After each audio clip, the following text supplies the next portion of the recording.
Archetypes are cards in Yu-Gi-Oh! With a type of name that are supported by other cards because it has that specific naming convention. And some of the cards in the game have a lot of different words in their name which associate them to different types of archetypes. So in this list, we'll be going over 10 of the best cards that are part of 2 or more archetypes.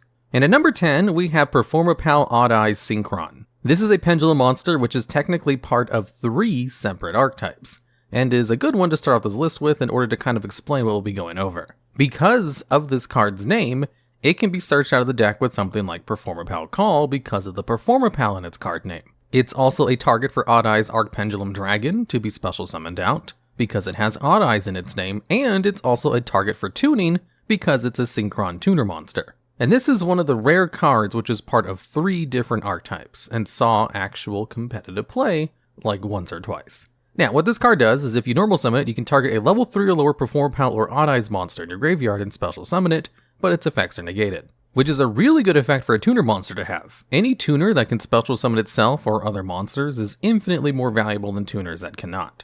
And since the tuner monster itself is also a pendulum monster, which in itself is also a benefit, it has a negative effect that if this card is special summoned from the extra deck and then used as a synchro material, it's banished instead of going back to the extra deck. It can also special summon 1 card in your pendulum zone, but negates its effect if it has any, and if you do, then you have to immediately synchro summon using that 1 monster in this card. So this card is kind of a special summon machine. I don't know of any other tuner monster that can special summon 2 monsters by itself, which is obviously valuable for going into synchro summons and setting up your extra deck plays. And it also has the pendulum effect, where once per turn you can target a Performapal or an Odd-Eyes monster you control, in order to treat that monster as a tuner and make its level become 1 for the rest of the turn. Not as useful as all of its monster effects, but still pretty nice nonetheless. And at number 9, we have Void Trap Hole. This is a very simple trap card which is technically part of 2 archetypes, that being Trap Hole and Void, which is a sub-archetype of Infernoids. As Void Trap Hole can be searched out with cards like Traptrix Murmilio, which has the ability to search out a whole normal trap card from your deck on its summon, and also something like Void Vanishment, which allows you to search out a Void spell or trap card from your deck. And what Void Trap Hole does is if your opponent special summons monsters with 2,000 or more attack, you can negate the effects of one of those monsters, and if you do, you destroy that card. Because of this ability to negate the effects of the monster first before destroying it, it saw play in a whole bunch of different kinds of competitive decks in the past, because it basically allows you to destroy any extra deck monster that was summoned, even ones that normally had some kind of destruction protection. It's also one of the few good trap holes that are released in Duel Links, and that's really the only place that it sees any competitive play anymore, as it's a little bit too slow to see play in the current modern metagame, when you can play something like Torrential Tribute instead. That's if you're playing any kind of trap cards at all in the first place. And at number 8, we have number C107, Neo Galaxy Eyes Tachyon Dragon. This is a rank 9 monster which is technically part of at least 2 archetypes, that being the number C100 archetype, which are a series of cards that have support that allow you to rank up into them, like with Rank Up Magic Argent Chaos Force. It's also part of the Galaxy Eyes archetype. It's technically part of the number archetype, like a lot of Xyz monsters are. So it's a target for something like number 75 Bamboozling Gossip Shadow to attach all of its materials to. And it's part of the niche Galaxy Eyes Tachyon Dragon archetype, which is a very small sub-archetype of Galaxy Eyes monsters, which only really matters for the counter trap card Tachyon Transmigration, which has an extra effect where you can activate the counter trap card from your hand if you control a Galaxy Eyes Tachyon Dragon monster, which number C107 Galaxy Eyes Tachyon Dragon qualifies as. So, enough of all the archetypes it belongs to, as I think it belongs to the Chaos archetype as well, but I'm not 100% sure on that. What the card actually does is once per turn it can detach one of its materials, where until the end of the turn you negate the effects of all other face-up cards in the field, and your opponent can't activate any cards or effects. And then it has an additional effect if it has a specific material, where you contribute 2 monsters to make up to 3 attacks on monsters. Because of this card's ability to just completely shut down your opponent's card effects for a turn when it comes out, and then potentially win by crashing into 3 monsters, as has a baseline attack of 4,500, it did see competitive play in a couple of decks in 2014 and 2016. Mainly things that can go into level 8 monsters anyway, like Blue Eyes decks, where you just go into number 107 Galaxy Eyes Tachyon Dragon, and then rank it up with your rank up magic card of choice, in order to potentially win if you're able to do all of that uninterrupted. Although that's not as good in the modern metagame, so it hasn't really seen play since 2016. But it is part of a whole bunch of different archetypes, even if a lot of those archetypes are closely related to each other. It's mainly on this list because it's part of an impressive amount of archetypes and was actually useful. And at number 7, we have Raider's Knight. This is a rank 4 Xyz monster that requires any 2 level 4 dark monsters as materials, which has the effect where this card is always treated as a The Phantom Knights and a Raid Raptor card. So is one of the few cards in the game which has card text that gives it multiple archetypes of support at all times.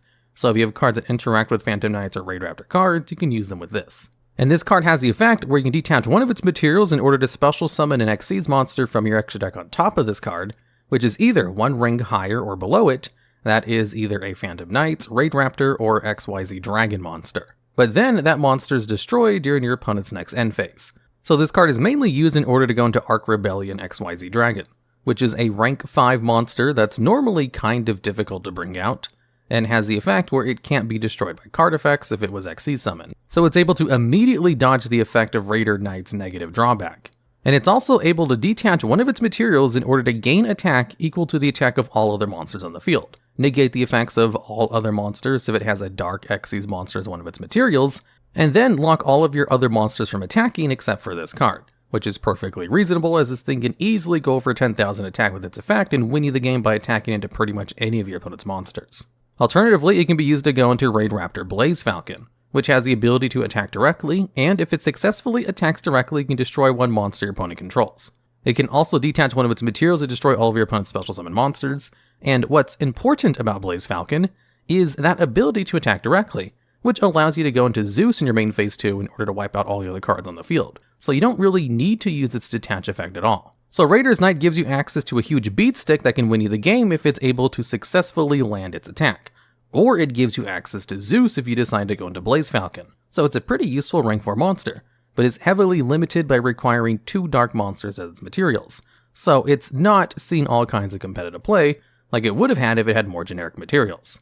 There are a couple of other Raider cards that share the distinction of Raider's Knight, of belonging to 2 archetypes, and there's even a counter trap card which specifically has Raid Raptor and Phantom Knights in its name. So it's not just a random card that has a distinction, as there seems to be a small sub-archetype that is trying to bridge the 2 archetypes together. And at number 6, we have Stellarknight Diamond. This is a rank 5 Xyz monster, which is part of the Tellarknight and Constellar archetypes, although I'm not sure why it's part of the Constellar archetype. The card has the effect where during your main phase 2, you can Xyz summon this card by using a Tellarknight Xyz monster you control as its full materials as an alternative summoning condition. Then, while the card has any Xyz materials, it has a floodgate effect where neither player can send cards from the deck to the graveyard, and any card that would return from the graveyard to the hand is banished instead. And also, if your opponent activates the effect of a dark monster, you can detach one of its materials in order to negate and destroy that card. So it has a very specific negate of only one attribute of monster, and a pretty niche floodgate effect, so it's not generically useful against pretty much every deck, but super useful against the decks that only have dark attribute monsters, which there are a lot of, seeing as the dark attribute is one of the most used attributes in the game. This card is normally pretty difficult to bring out, as most of the Tellarknight Xyz monsters require 3 or more materials to come out, except for one of them. Tellarknight Diamond only requires any 2 level 4 monsters as its materials, and has the ability where it can rank itself up into a monster that's 1 rank higher, but is not a number monster, by detaching 3 materials. So with Diamond, if you're playing a deck that has the potential to summon a lot of level 4 monsters, you had the option to either go into Stellarknight Diamond with only 2 materials, or bring it out with 3 materials and go into Cyber Dragon Infinity through Cyber Dragon Nova. So you could either go into an Omni Negate, or a card that just had a really good negate against dark decks, which is eventually what got Tellarknight Diamond banned, because of the versatility of those 2 options.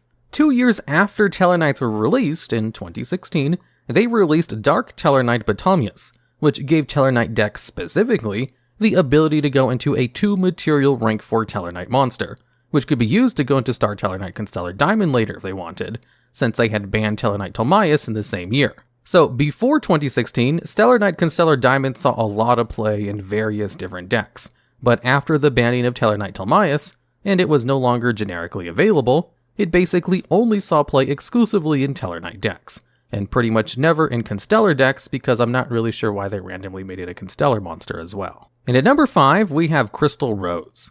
This card is a little bit different from the other cards on this list, in that it itself is technically only part of the Rose archetype, but has an effect which makes it a Gem Knight and Melodious support card. As what this card does is once per turn you can send a Gem Knight or Melodious monster from your hand or deck to the graveyard, and if you do, this card's name becomes the sent monster's name until the end phase. So because of its ability to change its name, it can be used with Gem Knight monsters as Gem Knight support to go into their various fusion monsters that require a named Gem Knight monster, or a Melodious monster for the same thing, as they're also a fusion archetype. So while the card itself doesn't have either of the two archetypes in its name by default, its effect directly makes it support for both of those archetypes, just like Raider's Knight, but with extra steps. And Crystal Rose was really good with Gem Knights, as it also has another effect where, if this card is in your graveyard, you can banish a fusion monster from your graveyard in order to special summon it in defense position. But its graveyard effect had a hard once per turn, while its ability to send monsters from your deck to the graveyard only had a soft once per turn. And this card was really good in Gem Knight FTK decks. On screen, I'll be showing you the Gem Knight FTK combo in its full glory, where basically what you were doing was trying to get 6 monsters on the field and summon out Gem Knight Lady Lapis Lazuli, which had the effect where once per turn you could inflict 500 points of damage to your opponent for each special summon monster on the field. So if you had 6 monsters out, that was 3,000 points of damage. Lady Lapis Lazuli has a clause where it can only be special summoned once per turn. That way you can't bring out 3 of them and use this effect 3 times in order to inflict 9,000 points of damage on your first turn for a win. That is, unless you're able to copy the effect of the card with Gem Knight Master Diamond, who's able to gain the effects of a Gem Knight monster in your graveyard. So the Gem Knight FTK would be all about getting a whole bunch of monsters on the field so that Gem Knight Lady Lapis Lazuli could use its effect once, and then get Gem Knight Master Diamond to use its effect copying Lapis Lazuli's effects twice. And since Crystal Rose could both set up the graveyard with its first effect, special summon itself from the graveyard to get 1 more special summon monster on the field, and be a level 2 monster to be searched out with Block Dragon, it was an incredibly valuable tool in the whole FTK. And it was one of the few meta-competitive FTKs in the game's history that Konami kept trying to hit with multiple different kinds of bans before eventually limiting Master Diamond to 1, and banning Block Dragon finally did the trick. And at number 4, we have Zefraniu, Secret of the Yang Zing. This is a pendulum monster that's part of the Zefra and Yang Zing archetypes, although that's kind of the whole point of Zefra cards. The whole Zefra archetype is basically made up of cards that are part of 2 archetypes at once. And of all of the Zefras, Zefraniu has seen the most amount of play in different kinds of decks. Mainly because what its ability is when this card is pendulum summoned or destroyed by battle or card effect, you can add 1 Yang Zing or Zefra spell or trap card from your deck to your hand. And both Yang Zings and Zefras have access to an Omni Negate, in the form of 9 Pillars of the Yang Zing or Zefra Divine Strike. So being able to search out either of those with Zefraniu has just been incredibly good in whatever deck this card was played in, as it was able to set up both of those cards by itself as well. So if it was pendulum summoned, you could search out 9 Pillars and then use its body on the field as material to fuel 9 Pillars of the Yang Zing, which requires you to control a Yang Zing card in order to negate a card effect, but then you have to destroy a Yang Zing card you control. And if it's activating its search effect by being destroyed, you could search out Zefra Divine Strike, which requires you to have a Zefra monster in your extra deck in order to activate its Omni Negate. So having access to both of these cards, as well as just being able to search out all the other spell trap support from their archetypes, just made it a pretty valuable card in both Zefra and Yang Zing decks, which is not the case for all of the Zefra monsters. And at number 3, we have Spellbook Magician of Prophecy. Now, I'm sure a lot of people aren't even aware that this card is technically part of 2 archetypes, because the Spellbook and Prophecy archetypes are linked hand in hand so thoroughly. Spellbooks are a series of spell cards which have a lot of effects that relate to spellbooks in name and spellcaster type monsters. And Prophecy monsters are a series of spellcaster monsters which interact with spellbooks. Although there is one Prophecy monster which has an effect that when it's sent to the graveyard, you get to add a level 3 Prophecy monster from your deck to your hand. Now, this doesn't actually work on Spellbook Magician of Prophecy since it's level 2, but this is just to show that the Prophecy cards and the Spellbook cards are 2 separate archetypes that just happen to be made to work together, as Spellbook Magician of Prophecy is kind of the bridge between those 2 archetypes. Because Spellbook Magician of Prophecy is the only Prophecy monster that has Spellbook in its name, which means it can be searched out with Spellbook of Secrets, whereas Spellbooks normally can't search out the other Prophecy monsters at all. And Spellbook Magician of Prophecy has the effect that when it's normal summoned or flip face up, you get to search out any Spellbook spell card from your deck to your hand. And because Spellbook Magician of Prophecy is technically a Spellbook card, it's seen way more play than pretty much any of the other Prophecy monsters. Specifically because it can be searched out in order to search out Spellbook of Knowledge, which can be used to send Spellbook Magician of Prophecy to the graveyard to draw 2 cards. And basically, because Spellbook of Knowledge exists and interacts with Spellbook Magician of Prophecy so well, it has continued to see play even after its main combo maker was banned back in 2013, mainly as a way of getting extra spell cards into the graveyard while cycling through your deck. And at number 2, we have Infernity Archfiend. This card's name is literally the two archetypes it belongs to, both the Infernitys and the Archfiends. However, this card only ever saw play in Infernity decks because its effects don't really mesh well with Archfiends, as this card has the effect that, if it's drawn and you have no other cards in your hand, you can special summon this card from your hand. And also, if this card is special summoned, like from its first effect, you can add any Infernity card from your deck to your hand, but you must have no cards in your hand in order to activate and resolve this effect. And because you can't have any cards in your hand in order to use its effect, and it only searches Infernity cards, it doesn't really work in Archfiend decks. But that's the whole point of Infernity decks, where Infernity Archfiend was kind of the main playmaker of the entire deck, because both of its effects lacked a once per turn, and would basically just use the card over and over on your turn and to search out a whole bunch of cards and set up unbreakable combos.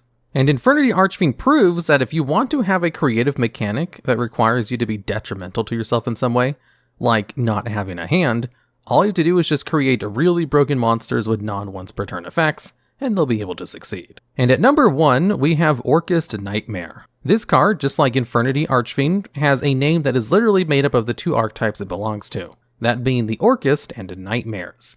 And it's because of Orcust Knightmare that Nightmare Mermaid is currently banned. Because Orcust Knightmare is kind of like Spellbook Magician of Prophecy, where it's the perfect bridge between two archetypes, although it was so good of a bridge that it saw all kinds of competitive play, and was actually way too good at allowing pretty much any deck access to the Orcust engine. Because you see, the Nightmare cards are a series of very successful link monsters that basically have generic materials, as their whole gimmick is only requiring monsters of different names as their materials, and then require you to discard a card from your hand in order to activate their effect on Link Summon, where they also have additional effects if they're co-linked. The effect of Nightmare Mermaid was slightly different, because it was a Link 1 monster that just required any one Nightmare monster as its full material, except another copy of itself, of course. So, all you do is go into any of the other Nightmare monsters, which all did have generic materials, maybe activate Nightmare Phoenix to destroy one of your opponent's spell or trap cards, then use it as material in order to go into Nightmare Mermaid. Mermaid has the effect when it's Link Summoned, where you can discard one card to special summon a Nightmare monster from your deck,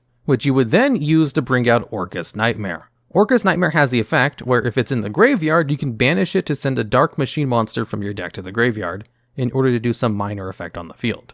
So you would use Orcust Knightmare on the field in order to go into some kind of link play. Then use Orcust Knightmare in the graveyard to send Orcust Harp Horror to the graveyard from the deck, which has the effect to banish itself from the graveyard to special summon any other Orcust monster from the deck.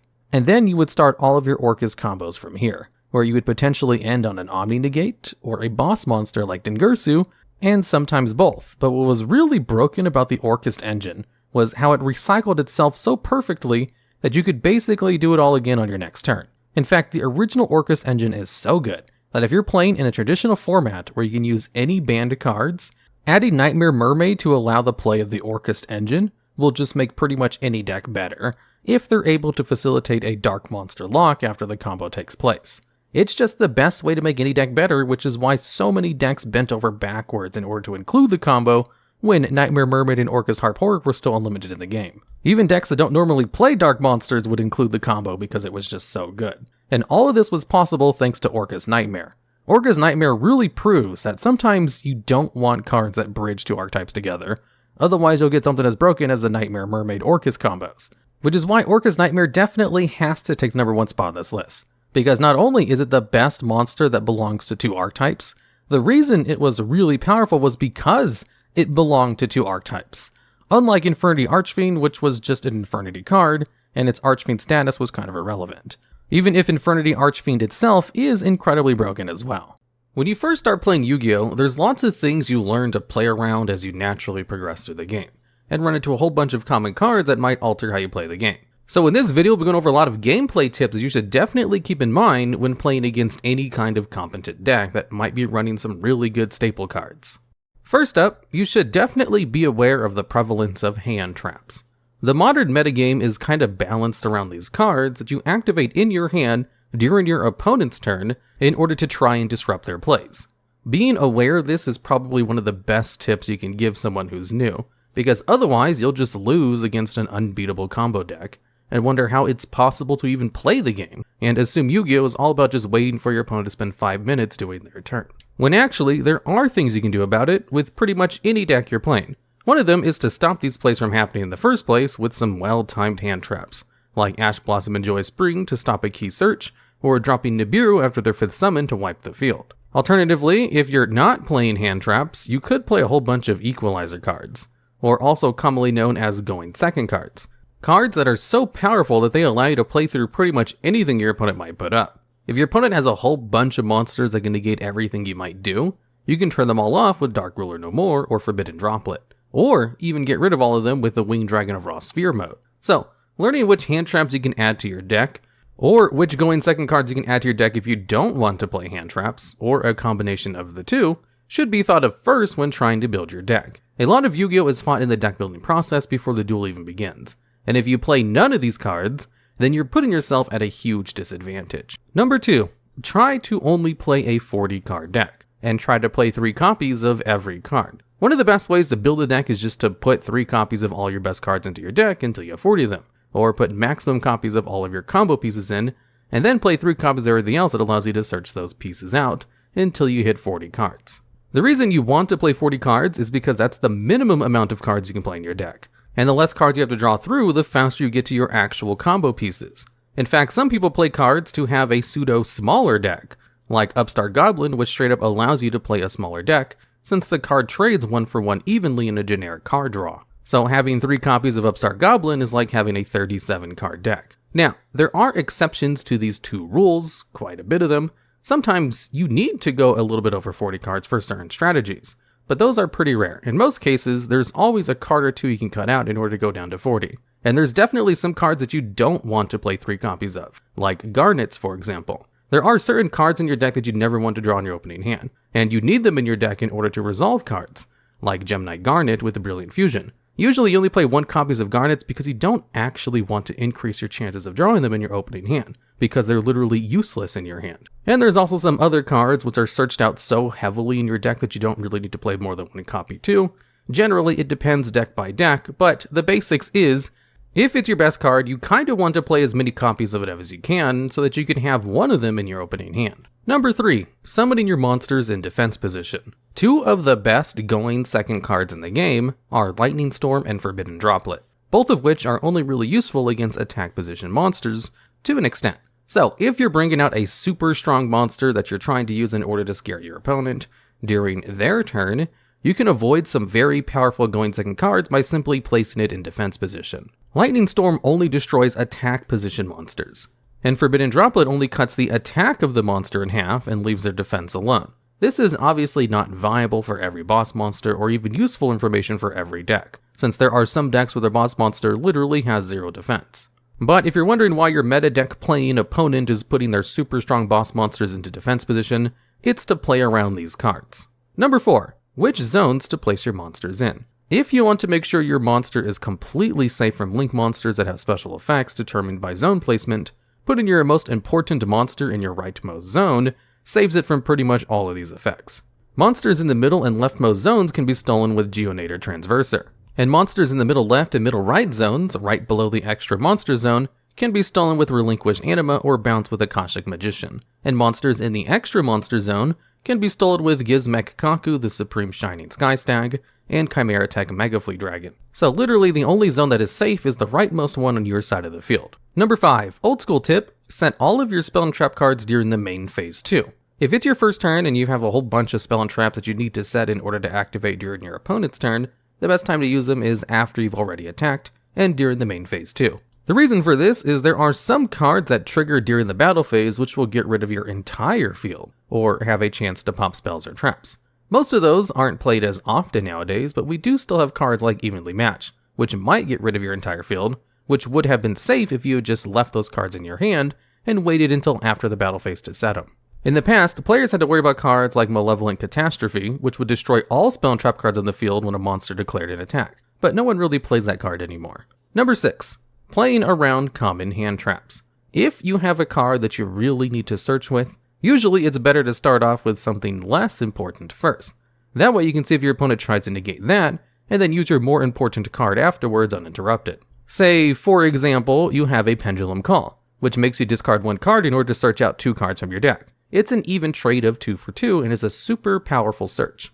However, because it has a discard cost attached to it, it's basically the perfect ash bait that you definitely want to stop because you would actually gain card advantage for being able to negate that specific search. So what you could do is just use something else that might search in order to try to bait out the Ash Blossom so that you're safe in using Pendulum Call afterwards.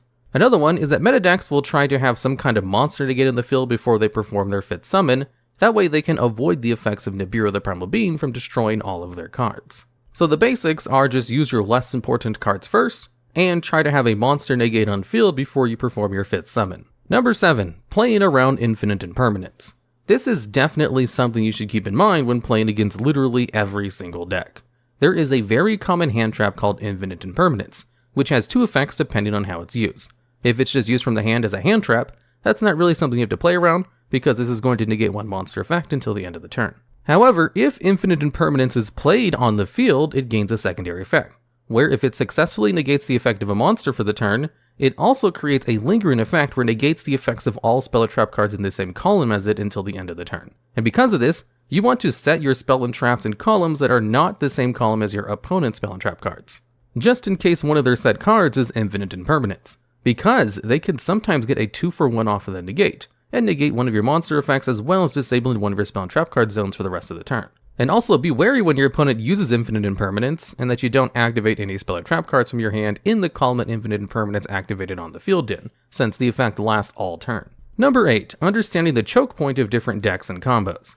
Like I explained in the Pendulum Call example, there are some points in certain decks where you can use a hand trap to completely stop all of their plays, and other points where using a hand trap doesn't really slow them down very much. A modern meta deck gets to its meta status because it's able to play through a hand trap or 2. If your deck is completely stopped by any form of disruption, then it's probably not competitive. And because meta decks can play through common hand traps, the best way to deal with them is to know your opponent's deck inside and out, and know exactly what to hit with your hand traps. Like knowing to use Ash Blossom on Pendulum Call, or knowing to use Infinite Impermanence on Gossip Shadow in order to stop its effect so your opponent can't go into Rongominiat. This requires a lot of knowledge on meta decks. It is definitely something that's harder for new players to understand, and just requires a lot of experience. Number 9, chain blocking. Cards which have effects that negate have to be activated directly in response to that effect happening. So, you can actually use this ruling to your advantage in order to get around your opponent having the opportunity to negate your card effects. However, the situation in which you can chain block is kind of limited, but here's an example. Say you have 2 monsters on the field, both of them have mandatory effects that activate when they're sent to the graveyard, and your opponent has a Borreload Savage Dragon on the field, so they can negate any one of your card effects. Witch of the Black Forest allows you to search out a monster with 1500 or less defense from your deck, and Sandgate allows you to search out a monster with 1500 or less attack, and you really need Witch of the Black Forest to resolve so that you can search out Dark Armed Dragon in this example. You send both of them to the graveyard at the same time in order to bring out the Link monster Beat Cop from the Underworld, so both of their effects activate at the exact same time. And if you want to make sure that Witch of the Black Forest effect is not negated by your opponent's Borreload Savage Dragon, what you can do is choose to just have her effect chain first, then have Sandgan chain afterwards. And then your opponent gets a chance to respond, where they only have the option to negate Sandgan's effect, unless they have some other way to negate the effect of Witch of the Black Forest in the graveyard, like maybe a Called by the Grave, which ignores chain orders. And there's a lot of archetypes which have situations where they get to choose the chain of their cards, and get around a lot of negates because of inherent chain blocking in their strategies, which is a pretty advanced level technique that most decks don't even have the option of. But it is definitely something to be aware of, just in case a situation does come up where you really need one of your effects to resolve. Number 10, understanding some of the few keywords in the game. There is a difference between destroy and negate, where if you destroy a monster, that doesn't mean its effect is negated. One of the more common mistakes new players make is chaining a Mystical Space Typhoon to a spell or trap card, where one would assume that would stop the effect from happening, but it rarely does. There are some circumstances in which you can use Mystical Space Typhoon to destroy a spell or trap card and stop its effect from happening, but you're not technically negating the effect of the card. For example, if your opponent activates Trickstar Light Stage, which is a field spell card that lets them search out a card from their deck, you can actually destroy this with Mystical Space Typhoon in order to stop the search from happening. But that's only because face-up spell and trap cards require the card to be on the field to resolve their effects. All other spell and trap cards, and even monsters, do not, unless they specifically say so. Which is why some continuous spell and traps will have specific text that says their effect activates even if the card leaves the field. The same applies for monsters. If your opponent summons Elemental Hero Stratos, which has an effect that activates as soon as it's summoned, and you chain the effect to something like Raigeki Break in order to destroy the card, the effect will still go through and resolve, even if the card is no longer on the field. Which means you can actually make sure your effects go off if you remove your card from the field yourself. Like, for example, you summon Dragon Spirit of Light, which has an effect that activates immediately on its summon to banish one of your opponent's spell or trap cards. If your opponent then tries to chain a negate to it, like Infinite Impermanence, you can actually avoid that negate by using the second effect of Dragon Spirit of White, which tributes itself in order to special summon a monster from your hand. Since Dragon Spirit of White is no longer on the field, Infinite Impermanence doesn't have a monster's effect to negate, and its effect will still go off. That allows it to banish one of your opponent's spell or trap cards, as well as being able to special summon that Blue Eyes monster from your hand. You can also use the spell card Book of Moon in order to accomplish the same thing, since Infinite Impermanence requires a face-up target to negate, and monsters don't need to be face-up on the field for their effects to resolve. So if you're in a situation where you're summoning Elemental Hero Stratos in order to search out a hero monster from your deck, and your opponent activates Breakthrough skill in order to negate your Stratos' effect, you can actually chain Raigeki Break in order to destroy your own Stratos. That way the effect resolves and goes through. This list will go over cards which generally can't be used in every duel, and have incredibly specific activation requirements. But when those activation requirements are met, the cards do amazing things. And at number 10, we have Card of the Soul.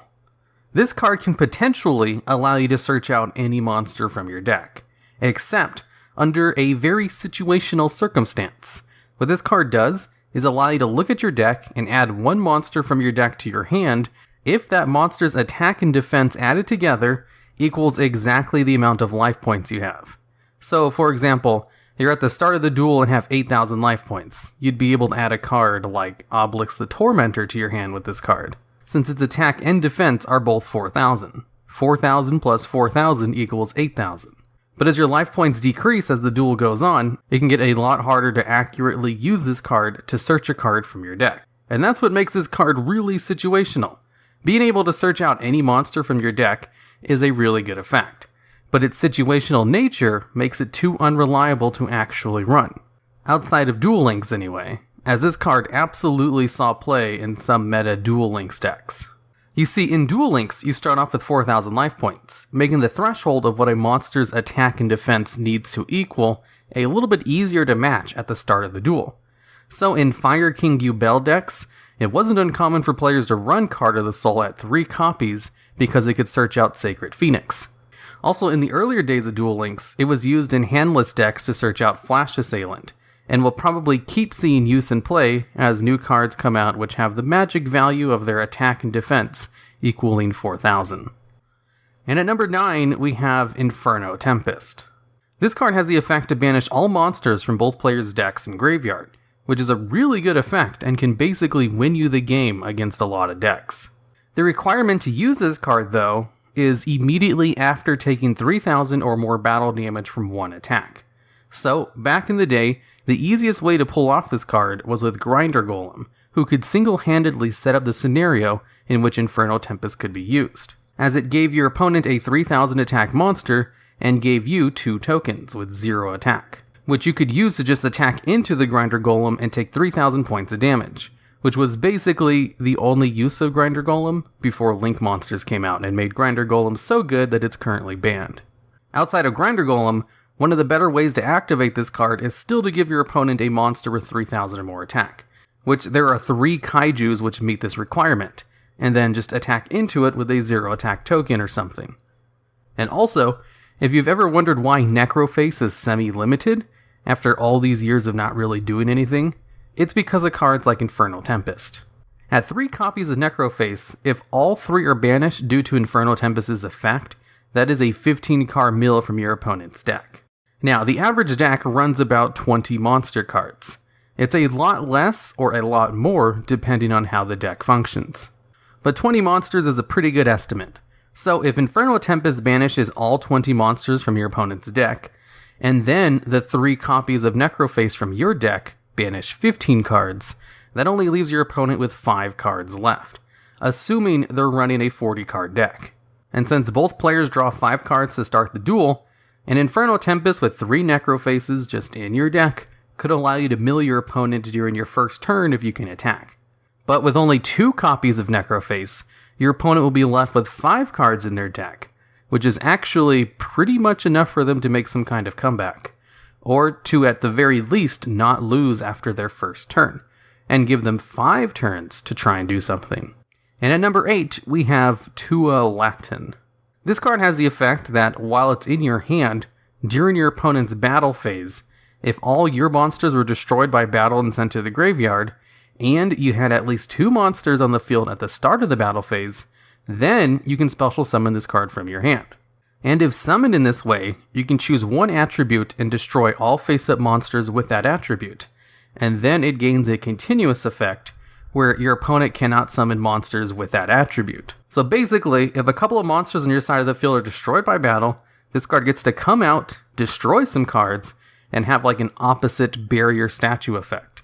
Now, lots of decks like to run a whole bunch of monsters of the same attribute, so against some decks, this can completely shut them down if their entire deck is based around 1 attribute, which is not uncommon. Against decks that use multiple different attributes, they can still destroy cards and hinder your opponent a little bit.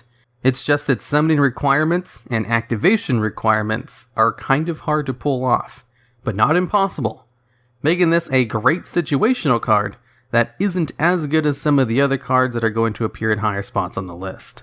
Number 7, Rank Up Magic, the 7th one. This card has the effect to special summon an Exceeds monster straight from your extra deck that is a number monster between 101 to 107, and then immediately rank it up to its C version. But in order to activate this card, it needs to have been drawn from your deck during your draw phase, and then activated immediately at the start of your main phase 1.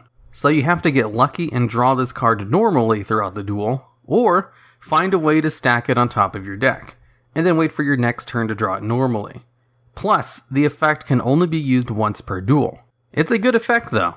One of the good cards to go with this is number C101, since you can get a once per turn absorb one of your opponent's special summon monsters and add it as an Exceeds material, and can special summon itself from the graveyard if it's destroyed with an Exceeds material. Or you can go into number 107 to negate all effects on the field for the turn, and have a 4500 attack beat stick out. So, Rank Up Magic, the 7th one, allows you to go into a really good monster basically for free. It's just that activation requirement is not something you can control easily. And at number 6, we have Goddess of Sweet Revenge. In order to use this card, it needs to be the only card in your hand, and you have to have no cards on your side of the field. And then, if your opponent makes a direct attack while these conditions are fulfilled, you can send this card to the graveyard to destroy all of your opponent's cards and special summon 1 monster from your deck. There are a couple of good targets for this, depending on which deck you're running.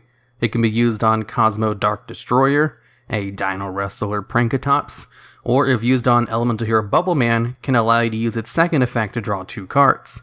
Or if you just want one of the best generic monsters to use with this card, Archlord Christia is probably the best one to choose from, as it has high attack and prevents both players from special summoning, which is a great effect, and can completely shut down most decks, especially ones that just had their board wiped. Goddess of Sweet Revenge is a good example of an incredibly situational card, since it does have a good effect. It's just the situations in which you can use it are pretty hard to set up intentionally, but can totally show up over the course of any average duel. Number 5, Chain Hole. This card has the effect to negate the effect of a monster that activates its effect in a chain to the activation of another card or effect. Then, your opponent can banish a card of the same original name as the card whose effect got negated by this effect from their hand or deck. And if they don't, you can banish 1 random card from your opponent's hand. So basically, if your opponent uses a Spell Speed 2 effect in response to something, like a Tri-Gate Wizard negating, this card can negate that effect, and then, since in the example I used, Tri-Gate Wizard, being a Link monster, your opponent would then be forced to banish 1 random card from their hand, since they can't banish a Link monster from their main deck or hand, since additional copies of it would only exist in the extra deck. But this effect is too situational to really be used, But the situational nature of it is used in a lot of good decks. Although, simply negating the effect and then getting rid of a card from your opponent's hand isn't really the best thing in the world. And it would be much better if it also got rid of the monster that it negated, instead of just negating that one effect. Number 4, Smile Potion. This card has the effect to draw 2 cards, if you control no monsters, and if your opponent controls a monster who has an attack that is higher than its original attack. And this card is a hard once per turn. Now, drawing 2 cards is a great effect, so usually they're tied behind really heavy restrictions. This card ties the effect behind an incredibly situational game state. Like, using this card when you have no monsters isn't that hard to pull off, but having your opponent have a monster who has a higher attack than its original attack is a little bit of a tougher thing to pull off in your average good deck. Because if this card could be used simply if your opponent's monster had less attack than their original, that is a much easier thing to pull off intentionally on your part, as there's lots of cards that can lower the attack of your opponent's monsters. Whereas cards that increase the attack of your opponent's monsters, usually those are beneficial ones you'd use on your monsters, and not ones you'd want to go -1 using on one of your opponent's monsters just to activate Smile Potion, which makes the situations in which you can use this card limited to decks you're playing against that you know increase their attack normally, like Sky Strikers, where their most used Link monster has a continuous effect to increase its own attack. Or Fire Fist monsters, where all of their support cards have continuous increase their attack by 100 effects, or even against certain decks with field spell cards that increase their attack, like Dragonic Diagram. So while the situations for using Smile Potion seem to be pretty easy to pull off, they're actually pretty situational, which makes this only a good card in those situations. Number 3, Starlight Road. This card can only be activated if an effect is activated which would destroy 2 or more cards you control. Then, you can negate that effect, destroy that card, and special summon a Stardust Dragon from your extra deck. This is one of the few situational cards in this list that actually saw competitive play, and still see some niche competitive play today. There are quite a handful of commonly used cards which destroy 2 or more of your opponent's cards at once, like Twin Twister or Raigeki. Plus, the monster it summons, Stardust Dragon, has an effect to negate one other card destruction effect, as Stardust Dragon can contribute itself to negate the effect of a card which would destroy another card on the field. Now, if Stardust Dragon is synchro summoned normally, it can also bring itself back from the graveyard during the end phase. But if Stardust Dragon is brought out with Starlight Road, it can't revive itself from the graveyard, so you only get 1 negate from that Stardust Dragon. Because of the way extra deck monsters work, they have to be special summoned properly in order to be special summoned from the graveyard later. It's just one of those hidden rulings that you just have to know about. But even with this restriction to the Stardust Dragon, Starlight Road will still prevent your cards from being destroyed, and destroy the card that was trying to destroy your cards, and brings out a good Synchro monster. It's just a win-win, and that's why this card is usually used over The Huge Revolution is Over, which is a counter trap card with the same activation requirement, except instead of special summoning a Stardust after it negates the card, it just banishes the card it negated. And The Huge Revolution is Over is also a good card that sometimes sees play, because its banish component is actually sometimes more useful, depending on which card you're trying to stop. But also with Starlight Road, you can activate the effect yourself if you just want to bring out a Stardust Dragon. If you use a Dark Hole to destroy your own monsters, for example, you can activate Starlight Road to prevent the destruction and then bring out a Stardust Dragon. So this situational card has a little bit of versatility to it as well, and that's what makes it one of the best situational cards. Number 2, Waking the Dragon. If this set card leaves the field because of an opponent's card effect, and is sent to the graveyard or banished, you can special summon 1 monster from your deck or extra deck. Now, what's great about this card is if you set it alongside a lot of your other traps in a trap-heavy deck, and your opponent accidentally destroys it with a Twin Twister or something, then you get a free special summon from your extra deck, and depending on which card you bring out, could potentially win you the game. If you bring out Naturia Exterior against an opponent using a spell or trap-heavy deck, you can basically win the game, as it can completely shut down those 2 types of decks. If you're playing against a monster-heavy deck, which is a lot of them in modern Yu-Gi-Oh!, bringing out Last Warrior from Another Planet can stop your opponent from being able to basically pull off any of its plays, as it stops them from normal or special summoning monsters. Although, if Waking the Dragon is activated while your opponent already has a board set up, and they're playing a monster-heavy deck, Last Warrior from Another Planet won't do much. So in that case, you can go into Ultimate Falcon. Ultimate Falcon is a 3500 attack beatstick who is unaffected by all other card effects, which means it can beat over basically anything and not have to worry about your opponent getting rid of it, as the only common ways of destroying this card is if they happen to have Utopia the Lightning or Borrelsword Dragon in their extra deck. And if they don't, an Ultimate Falcon can basically win you the game for how hard it is to get rid of. Now, there are other good targets for Waking the Dragon, but these three are the best ones and should be mentioned when talking about Waking the Dragon. And at number 1, we have Slash Draw. This card has the effect to discard one card from your hand to send a number of cards from the top of your deck to the graveyard equal to the number of cards your opponent controls. Then, you draw one card and show it to your opponent. And if the card you drew with this effect was another copy of Slash Draw, you could send it to the graveyard to destroy as many cards in the field as possible, and then inflict 2,000 points of damage to your opponent for each card destroyed by this effect. So, if you destroy 4 cards of this effect, that's 8,000 points of damage, which is enough to win you the game. But if the card you draw is not Slash Draw, you instead shuffle cards from your graveyard back into your deck, equal to the number of cards sent to the graveyard by this effect. So basically with this card, you have to just get lucky to draw a second copy of Slash Draw after you mill a whole bunch of cards with its first effect, in order to get its good effect of destroying cards and inflicting 2,000 damage for every card in the field. Which made this card too situational, or I guess I should say, too luck-based to ever be viable. Except for the fact that someone found a deck that allowed you to pull off this combo pretty much every time during your first turn. If you played a Danger deck with its full draw engine, you could draw through nearly every card in your deck until you had about 4 cards left. If your opponent had 2 or less cards, then you could use Skull Dread in order to draw those last 4 cards, and then put the 3 cards back in any order you want, including a second copy of Slash Draw. With this method, you could reliably activate the good effect of Slash Draw every time, and it could be done on your first turn, opening up an FTK.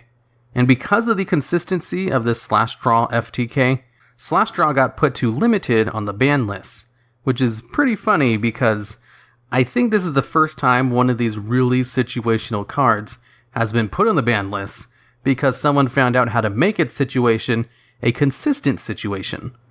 Or maybe I could be wrong. Maybe there was another really situational card on the ban list, but currently it's Slash Draw.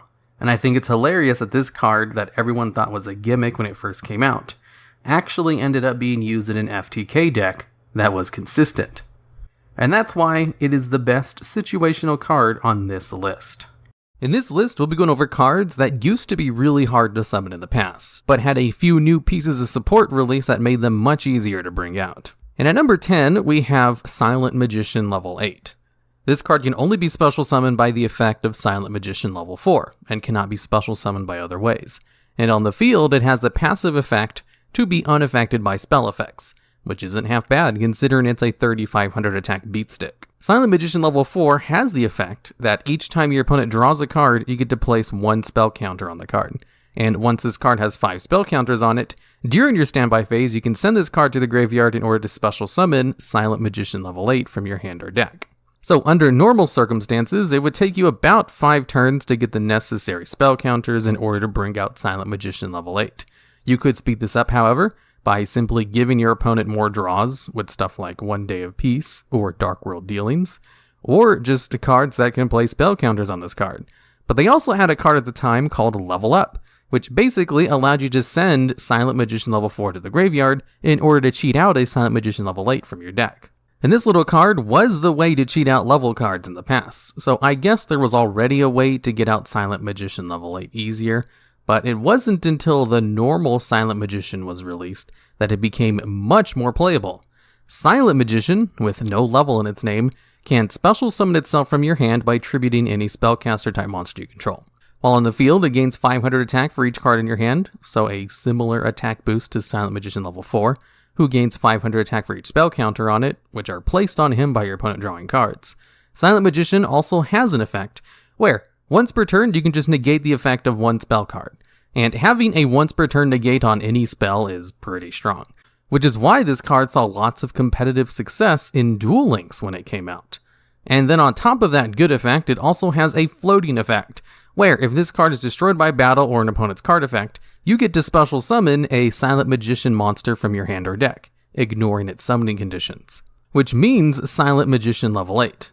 And since you can activate this effect by just crashing it into one of your opponent's stronger monsters, this made this card really good and hard to get rid of, because if you managed to destroy the card that was negating your spells once per turn, you would instead have to deal with a spell immune 3500 attack beatstick.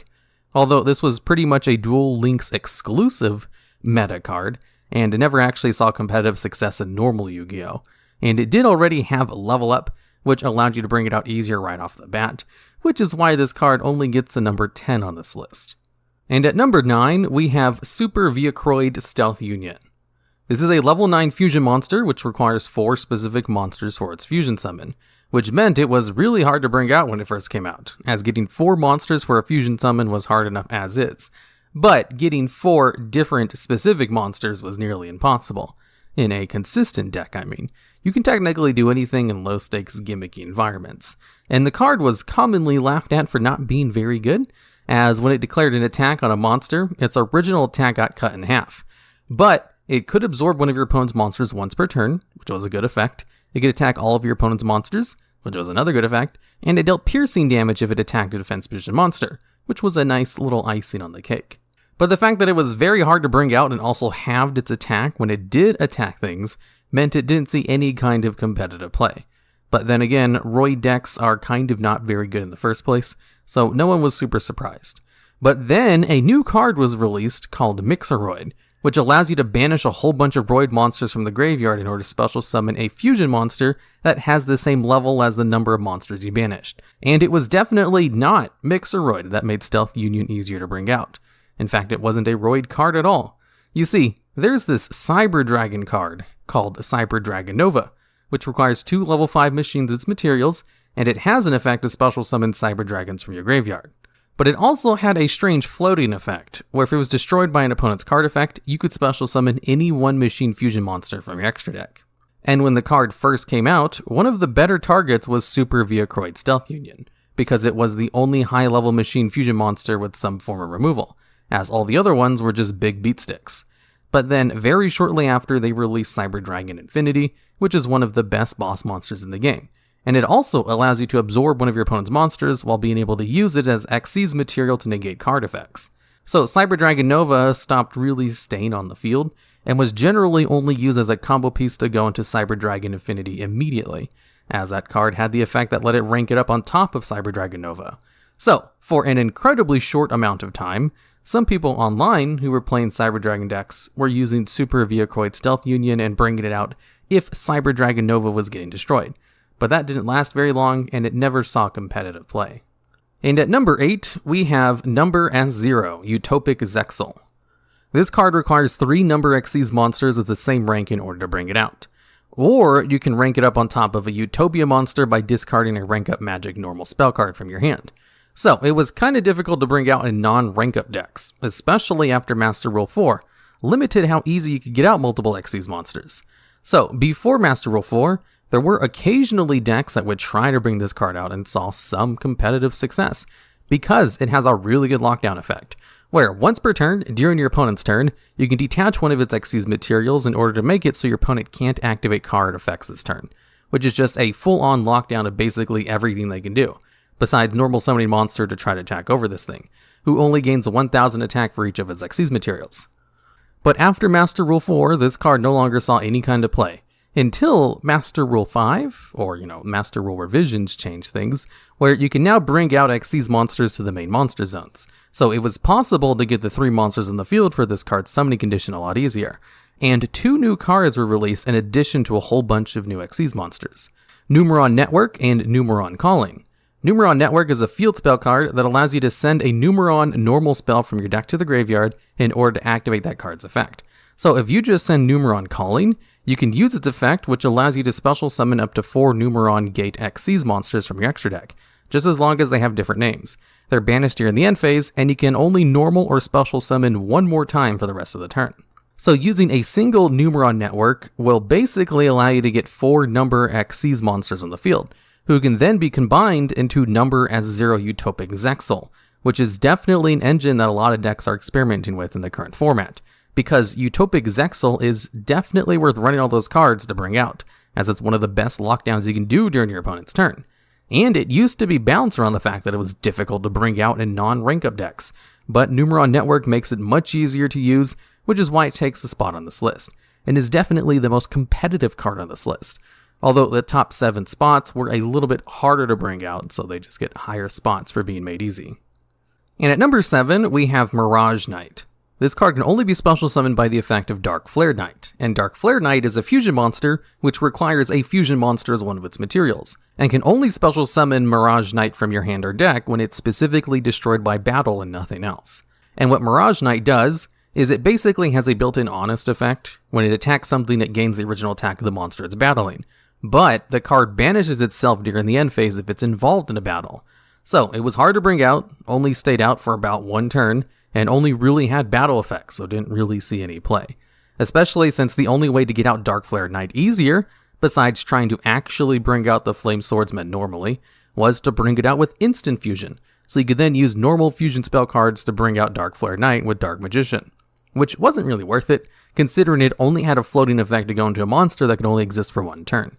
But then later on, they released a card called the Eye of Timaeus, which allowed you to send a Dark Magician monster you control to the graveyard in order to special summon a fusion monster from your extra deck that required Dark Magician as one of its fusion materials.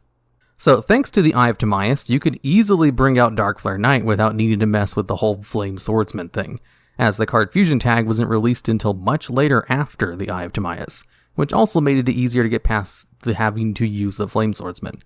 So, in the Dark Magician deck, who himself is much easier to bring out nowadays thanks to Magician's Souls, as long as you just draw into the Eye of Timaeus, you can basically bring out Dark Flare Knight no problem. In which case, getting it to be destroyed by battle to bring out Mirage Knight is still kind of a problem. A problem which can be fixed if you just give your opponent a kaiju and then crash into it intentionally, as Dark Flare Knight doesn't take battle damage. And at number 6, we have Halaktai, the Creator of Light. This card can only be special summoned from your hand by tributing the 3 original god cards of the same name, which means you can't use name changers in order to cheat it out easier, with stuff like Phantom of Chaos. But if you're able to summon this card, you instantly win the duel, so it's kind of worth trying to bring out all 3 of the god cards, who each require 3 tributes to be normal summoned. But it was a little bit too cumbersome because they're all high-level monsters, and because one of them cannot be special summoned. It's always a tough order getting 3 specific monsters on the field, and even harder to do it if they have restrictions on how they can be brought out. So there's plenty of ways to cheat out Slifer the Sky Dragon or Obelisk the Tormentor. You could send them to the graveyard and then special summon them later for the whole bunch of different methods. But you always had to normal summon the Winged Dragon of Ra, which required a whole bunch of setup and made bringing out the Creator of Light way too difficult. But then recently, they released some new Winged Dragon of Ra support that made bringing it out much easier. More specifically, Ancient Chant, which allows you to add the Winged Dragon of Ra from your deck or graveyard to your hand and gives you an additional tribute summon that turn, and Millennium Revelation, which allows you to send the Winged Dragon of Ra from your hand to the graveyard in order to add a monster reborn from your deck to your hand, with a second effect where Millennium Revelation can send itself to the graveyard in order to allow you to use Monster Reborn to special summon the Winged Dragon of Ra, ignoring its summoning conditions. And Monster Reborn is an excellent card to special summon monsters from the graveyard with. One of the best ones, in fact. So, the biggest problem of bringing out the Creator of Light was bringing out the Winged Dragon of Ra, and that is heavily offset by one of its new support cards, which makes bringing out the card a lot easier, but it is still difficult to bring out. It's just not as impossible as it used to be. And at number 5, we have Neos Wise Man, a card I never thought would actually appear on a list like this. You see, Neos Wise Man was originally a fusion card in the anime, but its effect was a little bit too strong for its day, so they thought to nerf it by bringing it out as a main deck effect monster, which made the card completely unplayable. As a way to bring out the card was to have 2 high-level monsters on your side of the field, and you need to have Neos Wise Man in your hand, in which case you'd send those 2 cards to the graveyard in order to special summon the card from your hand. And getting 2 specific high-level monsters on the field at the same time is quite difficult to pull off consistently, and so was searching out Neo's Wise Man from your deck after accomplishing that feat. And what you got for all that effort was a card that could not be destroyed by card effects, and at the end of the battle you could inflict damage to your opponent equal to the attack of the monster it battled, and then gain life points equal to the defense of that monster. So it wasn't a half bad effect on a 3000 attack monster, it was just way too difficult to bring out. And then they released a card called Elemental Hero Neos Kluger, which is basically a fusion version of Neos Wise Man, which required an Elemental Hero Neos and a yugioh as its fusion materials, which are the exact two monsters needed to bring out Neos Wise Man. And Neos Kluger has a floating effect, where if it's destroyed by battle or leaves the field because of any opponent's card effect, you can special summon one Neos Wise Man from your hand or deck, ignoring its summoning conditions. And that's not all. Neos Kluger also is really easy to bring out, as it's a target for Neos Fusion, which allows you to use fusion materials from your deck in order to bring out a fusion monster that has Elemental Hero Neos as one of its fusion materials. So a single Neos fusion in the hand without any other kind of setup on the field can bring out a Neos Wise Man eventually, after Neos Kluger gets destroyed. And Kluger himself also has a similar effect to Neos Wise Man, where when it battles a monster, it gets to inflict damage to your opponent equal to that monster's attack, which is just straight up a better replacement to Neos Wise Man that also allows you to bring out Neos Wise Man 10 times easier. And thanks to this one card, it's no longer one of the hardest cards to bring out in the game anymore. And at number 4, we have Elemental Hero Divine Neos. This is a fusion monster which requires 5 monsters as materials, and of those 5 monsters, at least 3 of them need to be a hero, Neospacian, or a Neo or Neospace monster. So it has kind of a convoluted amount of cards needed to bring it out, and its effect isn't super good on the field either, where you can just banish one of the cards, like use its material from your graveyard, in order to have the card gain 500 attack, and that card's effect until the end of the turn. But the Elemental Hero archetype does have Miracle Fusion, so if you were able to just get 5 materials in the graveyard, you could use Miracle Fusion to use those cards from the graveyard as materials to get it out, which was still kind of difficult. It's not that easy to get 5 kinds of specific monsters into the graveyard, especially in a deck that doesn't inherently have mill. But just like with Neos Wise Man, they released a new Elemental Hero card that had a floating effect, which made bringing out Divine Neos easier, in the form of Elemental Hero Grand Merge. Grand Merge requires any 2 hero normal monsters as its fusion materials, gains attack and defense equal to the original levels of those fusion materials times 300, and if this card destroys a monster by battle, you can tribute this card to special summon any one Elemental Hero fusion monster from your extra deck, ignoring its summoning conditions, with the only drawback being that it cannot attack monsters with a lower level than it. So, not really a floating effect, more like a tag out effect. So if Elemental Hero Grand Merge destroyed something by battle, it can tag out into Elemental Hero Divine Neos, making it much easier to bring out and probably being the only reasonable way to bring out Divine Neos, who can then use this effect in the main phase 2 to copy another card's effect, not that it really has any good targets to copy anyway. And at number 3, we have Armatile, the Chaos Phantom. This is a fusion monster similar to Halaktai, the creator of light, in that it requires you to send 3 high-level, hard-to-bring-out monsters to the graveyard in order to special summon it from the extra deck, with its only saving grace being that it's a fusion monster, so you don't need to search it out like you do with the creator of light. But the 3 monsters Armatile needs are much harder to bring out than the 3 god cards, as all 3 of them have restrictions on not being able to be special summoned except by their own effects. And the card specifically prohibits you from using Polymerization to bring it out, as you have to banish the 3 cards from the field in order to bring this card out. And it wasn't really worth being brought out, as it was basically just a big beatstick that had 0 attack during your opponent's turn.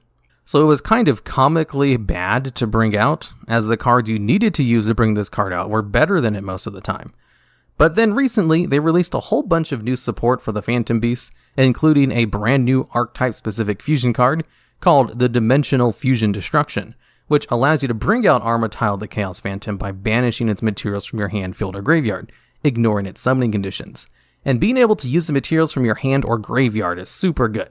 Definitely made this card a lot easier to bring out, where it went from very hard to an easy backup plan just in case. In addition to that, a lot of the new support also made bringing out the original 3 monsters a lot easier as well, which definitely would have made bringing this card out on the field the old-fashioned way easier, in addition to its new fusion spell card. And at number 2, we have VWXYZ Dragon Catapult Cannon. This card was originally so difficult to bring out that a lot of the old Yu-Gi-Oh games have achievements if you're able to bring this card out, as what it required you to do was banish its 2 materials from the field and not use a fusion spell card like Polymerization. So similar requirements to Armatile the Chaos Phantom. And its 2 materials were 2 fusion monsters, VW Tiger Catapult and XYZ Dragon Cannon. 2 monsters who themselves had similar requirements, where they're both fusion monsters that also require the materials to be on the field and banished in order to bring them out of the extra deck. And if you were able to successfully bring this card out, you got a 3k beat stick which could once per turn banish one of your opponent's cards and change the battle positions of monsters that it attacked, which wasn't super good considering how much time and effort went into making this card, so it was squarely a gimmick. But then they released some new cards, more specifically better Union support in the form of Union Hanger, which is a field spell card that allows you to add a light machine Union monster from your deck to your hand on its activation, which half of the cards required to bring out Dragon Catapult Cannon were. Then Union Hanger has another effect, where if a light machine Union monster is summoned, you can equip an appropriate light machine Union monster from your deck to it with a different name, which allowed you to get the materials on the field a lot faster. And there's also Union Scramble, which can potentially allow you to special summon 3 machine-type normal or light machine-type Union monsters that are banished, which fits the criteria of all the cards needed for VWXYZ Dragon Catapult Cannon. And these 2 cards definitely help bring it out easier, but they're not why this card is on this list. It's actually a random Ojama card that brings this card out the easiest, Ojama Simulation, which is a spell card that allows you to reveal a light machine fusion monster from your extra deck, then banish any number of Ojama monsters that you control or in your graveyard to special summon the fusion materials of that card with different names from your hand deck or graveyard. So basically, with 2 Ojama simulations and enough Ojama cards in the graveyard, you could easily bring out all the materials for VW, Tiger Catapult, and XYZ Dragon Cannon, to the point where they even created 2 brand new, even harder to bring out versions of these cards. Armed Dragon Catapult Cannon, which requires that card and Armed Dragon level 7 its materials, and A to Z Dragon Buster Cannon, which requires ABC Dragon Buster and XYZ Dragon Cannon as its materials. This archetype is all about very hard to bring out fusion monsters apparently, with only the newest one being actually competitive, ABC Dragon Buster. And thanks to its plethora of new Union support, this card is much easier to bring out now, though you wouldn't really want to when you can instead just bring out ABC Dragon Buster with those same cards. And at number 1, we have Perfectly Ultimate Great Moth, who used to be one of the hardest boss monsters to bring out of the game. As what this card does is it's a 3500 attack beat stick who only has effects for conditions on how it can be brought out. And its conditions are tributing 1 Petite Moth on your side of the field on your 6th turn or after it was equipped with Cocoon of Evolution, which required protecting a weak monster on the field whose only protection was its defense being boosted to 2000 thanks to Cocoon of Evolution, and protecting it for 6 turns, which is incredibly difficult. So the card was just kind of laughed at as the ultimate worst boss monster in the game, since even if you did pull off the impossible task of bringing the card out, it didn't even really do anything except have a high attack power value. So then they released a new card called Cocoon of Ultra Evolution, which allows you to tribute an insect monster on either side of the field who has an equip card on it, in order to special summon any one insect monster from your deck, ignoring its summoning conditions, which means it can easily bring out Perfectly Ultimate Great Moth. And the card also has a great graveyard effect as well, where you can shuffle an insect monster in your graveyard back to your deck to draw a card. And since the card is so good in cheating insects out of the deck while also gaining advantage from its graveyard effect, it sees tons of play and is even a skill in the speed duel format, which is a pretty niche format that uses an incredibly small card pool, mainly because there isn't really a competitive insect deck currently. But if there was, Cocoon of Ultra Evolution would probably be good enough to see play in that kind of deck. And it also easily allows you to bring out one of the previously most difficult boss monsters in the game to bring out, which is why Perfectly Ultimate Great Moth definitely has to take the top spot on this list. In this video, we'll go over 10 cards that are way too good for their respective archetypes, and rank them in how much better they are than their archetype. And at number 10, we have Ally of Justice Cataster. This card is part of the Ally of Justice archetype, which is probably one of the worst archetypes in the game's history. Although this particular Synchro monster is one of the better level 5 Synchro monsters in the game, to the point where they still haven't added it to Duel Links because it's a little bit too good. As what this card does is if it battles a non-dark monster, it destroys that monster at the start of the damage step. And with generic materials and a decent attack at 2200, this was the go-to card if you just wanted to selectively destroy your opponent's cards, and could go into level 5 synchros. Although synchro monsters don't get used as much as they used to, and they released a whole bunch of other good level 5 synchro monsters over the years after Ally of Justice, that it kind of only makes this list because it was so much better than the archetype it's part of. And it's a really good starting point to show what this list is kind of about. And at number 9, we have Gagaga Cowboy. This is a rank 4 monster who has 2 effects. One of them allows you to detach an Exceeds material in order to allow this card to gain 1000 attack, and an opponent's monsters to lose 500 attack if it attacks a monster. And if this card is in defense position, you can detach a material to inflict 800 points of burn damage to your opponent. And you can only use one effect per turn. And the main use of this card was to bring it out in defense position to inflict 800 points of damage. And this effect was so good that this card is probably the most played Exceeds monster in the game's history, and codified the term cowboy for game, as if you could just get your opponent to 800 or less life points, you basically won the game, as you could just go into Gaga Cowboy during your main phase 2 to inflict the burn damage to finish off your opponent. Having your life points under 1000 was a real concern before Master Rule 4, because Gagaga Cowboy existed. And one of the most heavily played rank 4 monsters in the game, which surprisingly still sees lots of play even today, is technically part of the Gagaga archetype. Now, many of you probably don't know what this archetype does, and that's because it's kind of a small one, whose gimmick was around changing their levels of their monsters to be around 1 to 8.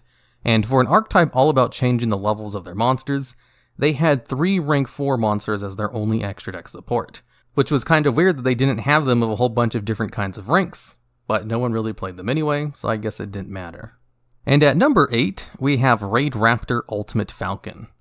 Ultimate Falcon is one of the best targets if you have the ability to cheat a monster out of your extra deck, because baseline, it has 3500 attack and is immune to all card effects, and that stat line in effect is good enough to kind of instant win against some decks.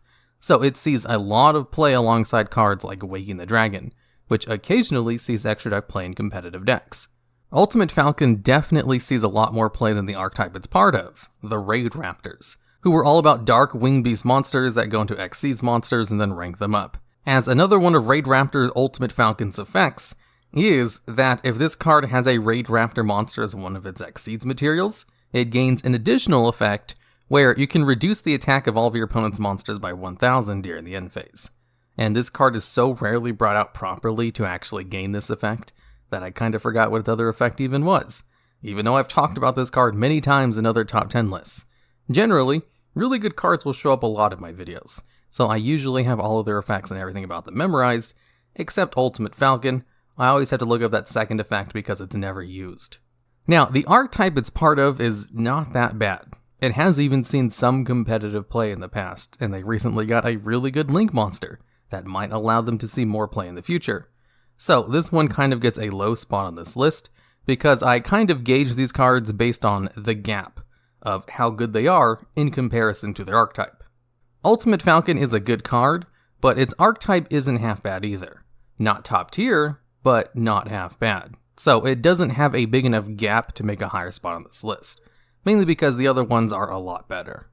And at number 7, we have Isolde, Two Tales of the Noble Knights. This is a Link 2 monster that requires 2 warriors as its materials and has 2 really good effects. The first one is when this card is Link summoned, you can add any one warrior monster from your deck to your hand. You just can't use it that turn. Its other effect allows you to send equipped spell cards with different names from your deck to the graveyard to special summon a warrior type monster from your deck who has a level equal to the amount of cards you sent to the graveyard. So if you send 1 equipped spell card, you can special summon a level 1 warrior type monster, and etc, etc. And because of this card, previously unplayed cards like Divine Sword Phoenix Blade started seeing lots of play. And Isolde is one of the best warrior support Link monsters in the game, and warrior types are the most plentiful type of monster in the game. So that's actually a pretty big deal. And Isolde is technically part of the Noble Knight archetype, which is an archetype about warrior-type monsters who use equipped spell cards, so the effects kind of fit. And Noble Knights have seen a handful of play over the years, and they occasionally get new support. So even though Isolde is a super good Link monster that's used in every warrior deck, the archetype it's part of isn't half bad either. Noble Knight decks have topped a lot of events in the past, which is why this card only gets the number 7 spot on this list, but still definitely makes this list because Noble Knights are nowhere near as good as this one Link monster is. And at number 6, we have Dino Wrestler Pancratops. This card has 2 effects. The first one allows it to special summon itself from your hand if your opponent controls more monsters than you do. And with it being a level 7 monster with 2600 attack, this is a super good effect for this card to have for its stat line. Its other effect allows it to tribute a Dino Wrestler monster to destroy one card on the field. And since this effect is a quick effect, meaning it can be used during either player's turn whenever you want, gives this card disruption during your opponent's turn, or an out to your opponent trying to selectively pick this card off. Spell Speed 2 destruction effects are super good, and generally only attached to really powerful cards that eventually get banned or limited, which was the case with this card, which is currently limited to 1 copy per deck. Because both of its effects are super good, being able to bring itself out easily and selectively destroy any one card on a quick effect means this card saw tons of competitive play in all kinds of decks, to the point where they had to limit it because it was too good and was seeing too much play, which cannot be said about the archetype it's part of, which sees no play at all. And I'm sure most people don't even know how Dino Wrestlers work. Well, I actually didn't know how they worked either, so I had to look it up. Apparently, they're all about the battle phase and have effects that can only be activated when your opponent controls more monsters than you. And since they're all dinosaur type monsters, there's no real reason to play them over the much better generic dinosaur support cards, which is why I assume they don't see very much play, and why Pancratops is a staple card in normal dinosaur decks as well. Although he's just a pretty good staple card in pretty much any deck, to be honest. And at number 5, we have Heavy Metal Foes Electromite. This is a Link 2 Pendulum support Link monster who has 3 effects that basically allow you to go +1 in card advantage while setting up your extra deck with choice Pendulum monsters. As when this card is Link summoned, you can put a Pendulum monster from your deck into your extra deck face up. It can also selectively destroy one of your face-up cards in order to add a Pendulum monster from your extra deck to your hand. And if a card in your Pendulum zone leaves the field, you get to draw 1 card. All 3 of these effects are good in pretty much all Pendulum decks, as all Pendulum decks like to put Pendulum monsters into their extra deck face-up, they like to add those cards back to their hand, and they like to destroy their own cards, including their own scales. And they like to draw cards on their Pendulum monsters leaving the Pendulum zone. And this card is currently banned for being a little bit too good at supporting all Pendulum monsters. And this card is part of the Metal Foes archetype, which is a Pendulum archetype that has a lot of neural monsters in it, who all have effects that relate to destroying your cards and gaining advantage off of that, as well as going into fusion monsters.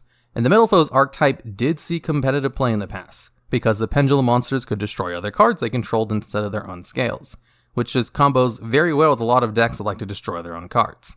But they kind of stopped seeing play after Master Rule 4, which heavily nerfed pretty much all Pendulum decks, including Metal Foes, and Heavy Metal Foes was supposed to be a very good Link monster to kind of help Pendulum decks, with how heavily restricted they were with the new format, and did such a good job that it worked better in non-Metal Foes decks, so they just kind of stopped seeing play, while Magician and Endymion decks were basically the go-to Pendulum decks of the Link format. And at number 4, we have Magician Souls. This is a Dark Magician support card, which has a hand effect to send a level 6 or higher spellcaster type monster from your deck to the graveyard as a cost, which then allows you to activate one of 2 of its effects, where it can either special summon itself, or send itself to the graveyard to special summon a Dark Magician monster from your graveyard. It also has another effect on the field where you can send up to 2 spell or trap cards from your hand or field to the graveyard to draw that many cards. Now, this card was obviously meant as Dark Magician support, but since it works on any level 6 or higher spellcaster type monster, it sees play in all kinds of different competitive meta decks, since there's a couple of good targets to send to the graveyard with this card, like how Spiral decks can send Spiral Master Plan to the graveyard in order to use it to great benefit. Other decks like to use Apprentice Illusion Magician with Magician Souls as an engine, since the card can special summon itself by discarding 1 card, which activates danger effects. The card is so good in other decks because of its ability to special summon itself and also trade in some of your spell or traps for extra draws. It's an engine kind of like Brilliant Fusion, except the Garnet of the Magician Souls engine is also useful for combo plays on its own. And since technically this card was created for the Dark Magician archetype, and it has allowed Dark Magician decks to see some competitive success, It is just definitely used much more often in all kinds of other decks instead, and has very much overshadowed the deck it's originally part of. And at number 3, we have Lavalval Chain. This is a rank 4 Xyz monster with generic materials who has the effect to once per turn send one card from your deck to the graveyard. Or you can choose a monster from your deck and place it on top of your deck. And the reason this card is currently banned is for the effect of sending any one card from your deck to the graveyard, as that's an incredibly good effect for a wide range of decks, especially when you can gain that effect with any 2 level 4 monsters, as there is currently a wide range of cards restricted on the ban list that have effects to send specific types of cards from your deck to the graveyard, and Laval Chain allows you to send any spell, trap, or monster card. It is the main combo piece in all kinds of OTK and FTK strategies, a place that is currently taken up by Curious, the Lightsworn Dominion, who has the same effect of sending a card from your deck to the graveyard, but is a little bit harder to bring out, as it requires 3 monsters of the same attributes but different types as its materials. Now, the Laval archetype itself is all about effects that activate in the graveyard, while having a certain number of Laval monsters in your graveyard first, before you can use those effects. So, this card's effect does make sense within its archetype of selectively sending those cards to the graveyard, and Laval decks even saw some competitive playing in Duel Links when they first came out. They don't really see play in normal Yu-Gi-Oh though, except for this one lone card, which is just very good generic support for a wide range of different archetypes and strategies. And at number 2, we have the Winged Dragon of Ra, Sphere Mode. This card is in the top 50 of the most played cards in the game, as it appears very frequently in the side decks of competitive decks, because what it does is it allows you to tribute summon this card to your opponent's side of the field by tributing 3 of their monsters. And since getting rid of 3 of your opponent's monsters for this card's summon counts as just a normal summoning condition and not an effect, your opponent can't actually play around this. And very few cards are immune to this card's form of removal. So since your opponent can't really negate the summon, and since it's a normal summon for you, this is one of the best ways to break an opponent's unbreakable board of negates, indestructible monsters, or floodgates, and to get rid of 3 of them at once at that. And all you lose in that exchange is just 1 card from your hand and your normal summon for the turn, which is a pretty good price to pay for getting rid of cards your opponent probably put a ton of resources into, and can sometimes just win you the game on its own. Now, this card does have other effects. It can also tribute itself to special summon the Winged Dragon of Ra from your hand or deck, ignoring its summoning conditions, and setting its attack and defense to 4,000. And this card is technically part of the God card archetype, which is an incredibly small archetype notable for being the only cards in the game with the Divine Beast types in the Divine attribute, which this card shares. And the God cards are not very good, and the only one that did see competitive play was definitely not the Winged Dragon of Ra. Although since this one card does see so much play in so many different kinds of decks, Spear Mode is technically the most used God card in the game, and this one definitely deserves a high spot on this list, for being such an incredibly useful card in comparison to the archetype it comes from, which isn't very competitive at all. However, I think the number 1 spot on this list just barely beats out Sphere Mode because its gap is much higher. And at number 1, we have Trishula, Dragon of the Ice Barrier. This is a synchro monster which was banned for 2 years, and basically always saw play whenever it wasn't banned. Trishula has the effect that when it's synchro summoned, you can banish 3 cards from your opponent. 1 random one from their hand, 1 from their field, and 1 from their graveyard. Now, the thing to note about this card's effect, it's not once per turn, and it doesn't target. So you can selectively get rid of cards on your opponent's side of the field, and they can't actually respond to it with something like Pancratops, tributing itself in order to avoid getting destroyed by targeted effects, since you can just choose something else after it gets rid of itself. Now, this card is supposed to be bounced around the fact that it's difficult to synchro summon, as it's a level 9 monster that requires at least 3 materials, 1 tuner and 2 or more non-tuners. But being able to get rid of 3 cards on its summon is definitely worth that cost, especially since you can use cards like Desynchro in order to send it back to the extra deck to get your synchro materials back in order to just go into it again and use its effect for a second time. There are currently 2 other monsters in the game who were created directly based off of Trishula, called Necros of Trishula and Trishula the Dragon of Icy Imprisonment, both of which have similar effects of banishing 3 cards, and both of them have hard once per turns on their effects. so there's no way to abuse it to use their effects multiple times like you can with the original Trishula. Because its effect was just that strong, they made sure to put limitations on its retrains.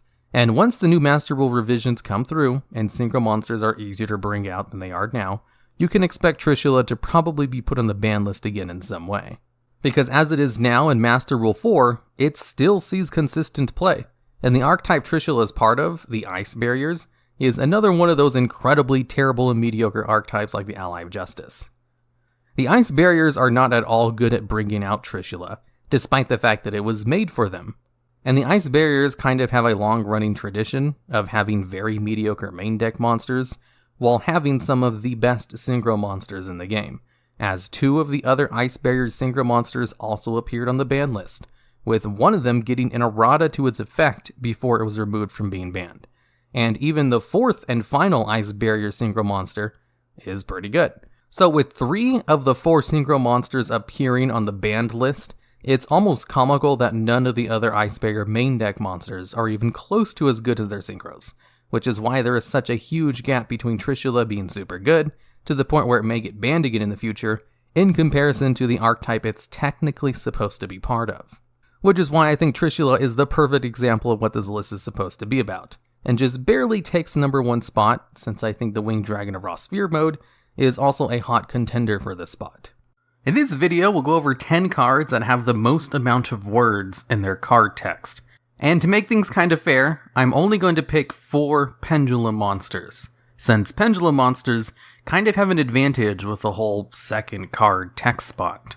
And at number 10, we have the Golden Castle of Stromberg. This is a field spell card which was infamous for having one of the most broken effects in the anime of nearly any card ever shown, except maybe some of the god cards. Its real-life version, though, isn't anywhere near as broken, but still does a lot of things, which gives it a score of 116 words in its card text. Now, rather than read off the paragraph that is its card text, I will instead summarize it for you. While this card is out, during your main phase, you can give up your normal summon to special summon a monster from your deck who has Golden Castle in its card text. Also, while this card is out, if your opponent attacks, that monster is destroyed and your opponent takes damage equal to half the attack of that monster. So it's just a blanket protection of all attacks. That also just straight up destroys any monster that tries to attack. And thirdly, it has a maintenance cost, where during your standby phase, you have to banish the top 10 cards of your deck face down, which is kind of the appropriate maintenance costs for the kind of protection it gives you. So the card has 2 effects and an unusual maintenance cost, so it needs a lot of text in order to tell you what it does, giving it an unusually high word count, and the longest word count of any spell card. And at number 9, we have Toon Dark Magician Girl.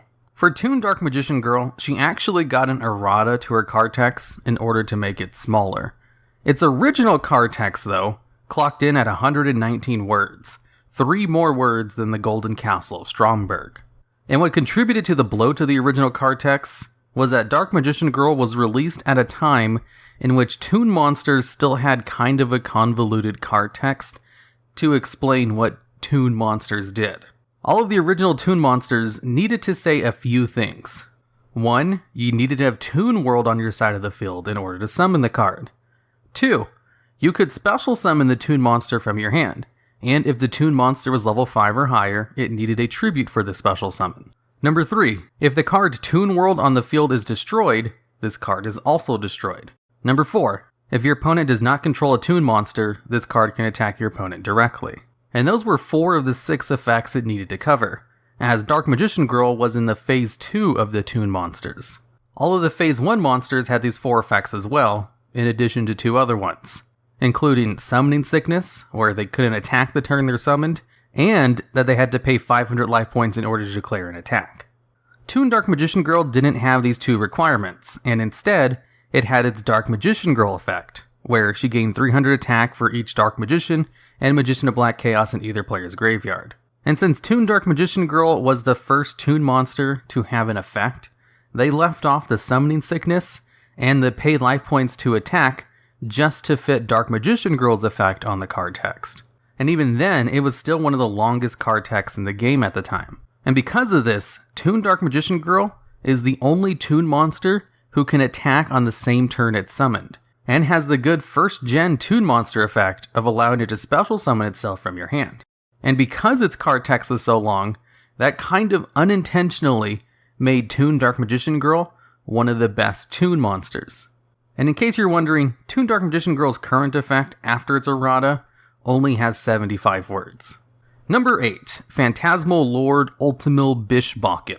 This is a synchro monster that is always treated as level 12 and clocks in at 120 words in its card text, giving it only one more word than the original Toon Dark Magician Girl for its card text.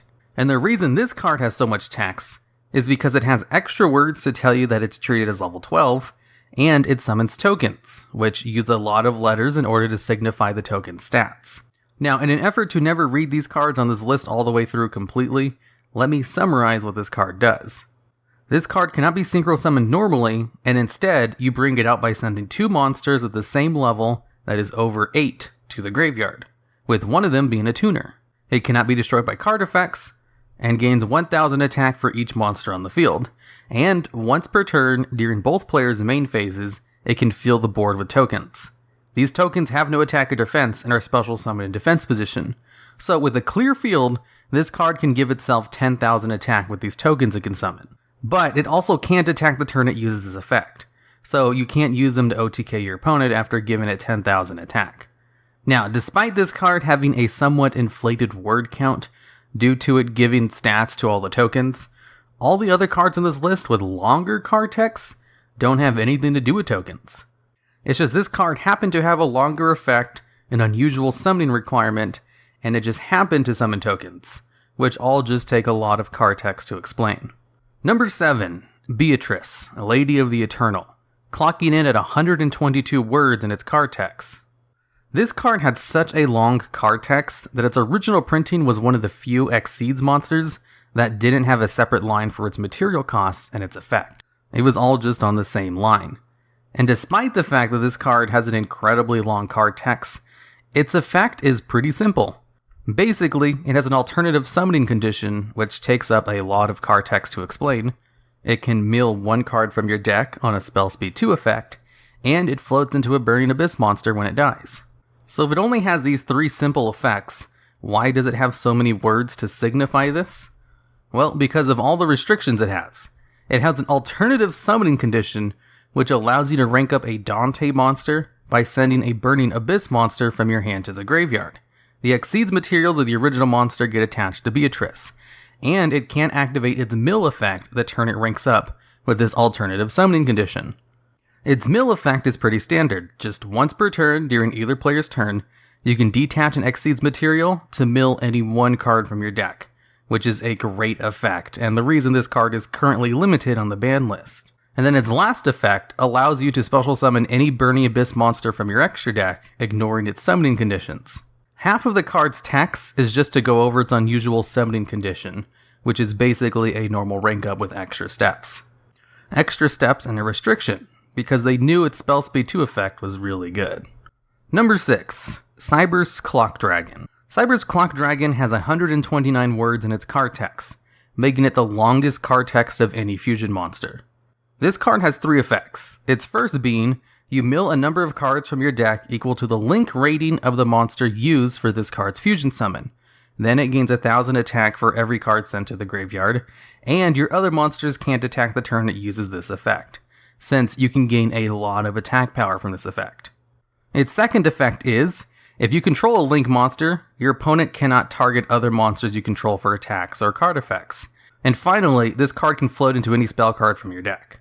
Now, with only 3 effects, it's a wonder why it has so much card text, when it really boils down to an effect to gain attack, an effect that gives it protection, and an effect that allows it to float. But what really adds to the word count of this card is the convoluted nature in which you gain attack, and the unusual way it gains protection. Its floating effect is pretty standard though. As you'll notice, a lot of these cards with long card texts have multiple effects, and usually the ones that are making this list have card effects that are unusual, so they require a lot of words to describe what they're doing, in addition to having multiple effects. And at number 5, we'll have the first pendulum monster on this list, and that's DDD's Super Doom King Bright Armageddon. clocking in at 135 words combined with its pendulum and monster effect. Now, there's also another DDD monster called DDD Super Doom King Dark Armageddon, who has 129 words in its card text, making it tied with Cyber's Clock Dragon, and a couple of other DD monsters with similar high card text count, but I'm only going to include Bright Armageddon because it has the most, and I'm heavily restricting the amount of pendulum monsters that will be on this list. Otherwise, the entire list could just be pendulum monsters, because they kind of cheat with having 2 rows of card effects. Now, let's go over Bright Armageddon's effect. Its pendulum effect is that if your opponent declares an attack, you can target a DDD Synchro monster you control, then destroy all your monsters with the defense less than the attack of that monster, and inflict 1,000 damage to your opponent for each monster destroyed. And for its monster effect, it has 3 effects. The first being, your opponent cannot target your monsters with card effects, giving you a really nice blanket protection. Its second effect, if a monster is summoned, you can make your opponent choose a pendulum monster they control, and then all other monsters they control will have their effects negated permanently. And lastly, if this card is destroyed, you can place it in your pendulum zone instead of sending it back to the extra deck. This is one of the few pendulum synchro monsters in the game, and a lot of the pendulum extra deck monsters have effects that allow them to be placed in the pendulum zone instead of returning to the extra deck. And so, with a grand total of 4 effects, 2 of them being somewhat unique, they require a lot of card text to explain, making it the 3rd most amount of card text on a pendulum synchro monster. At number 4, we have Aurea, the Sylvan High Arbiter, clocking in at 140 words in its card text, making it the most amount of card text for an Exceeds monster, and enough card text to beat out a lot of pendulum monsters, surprisingly. Also surprising for a card with one of the longest card texts is it only has 2 effects.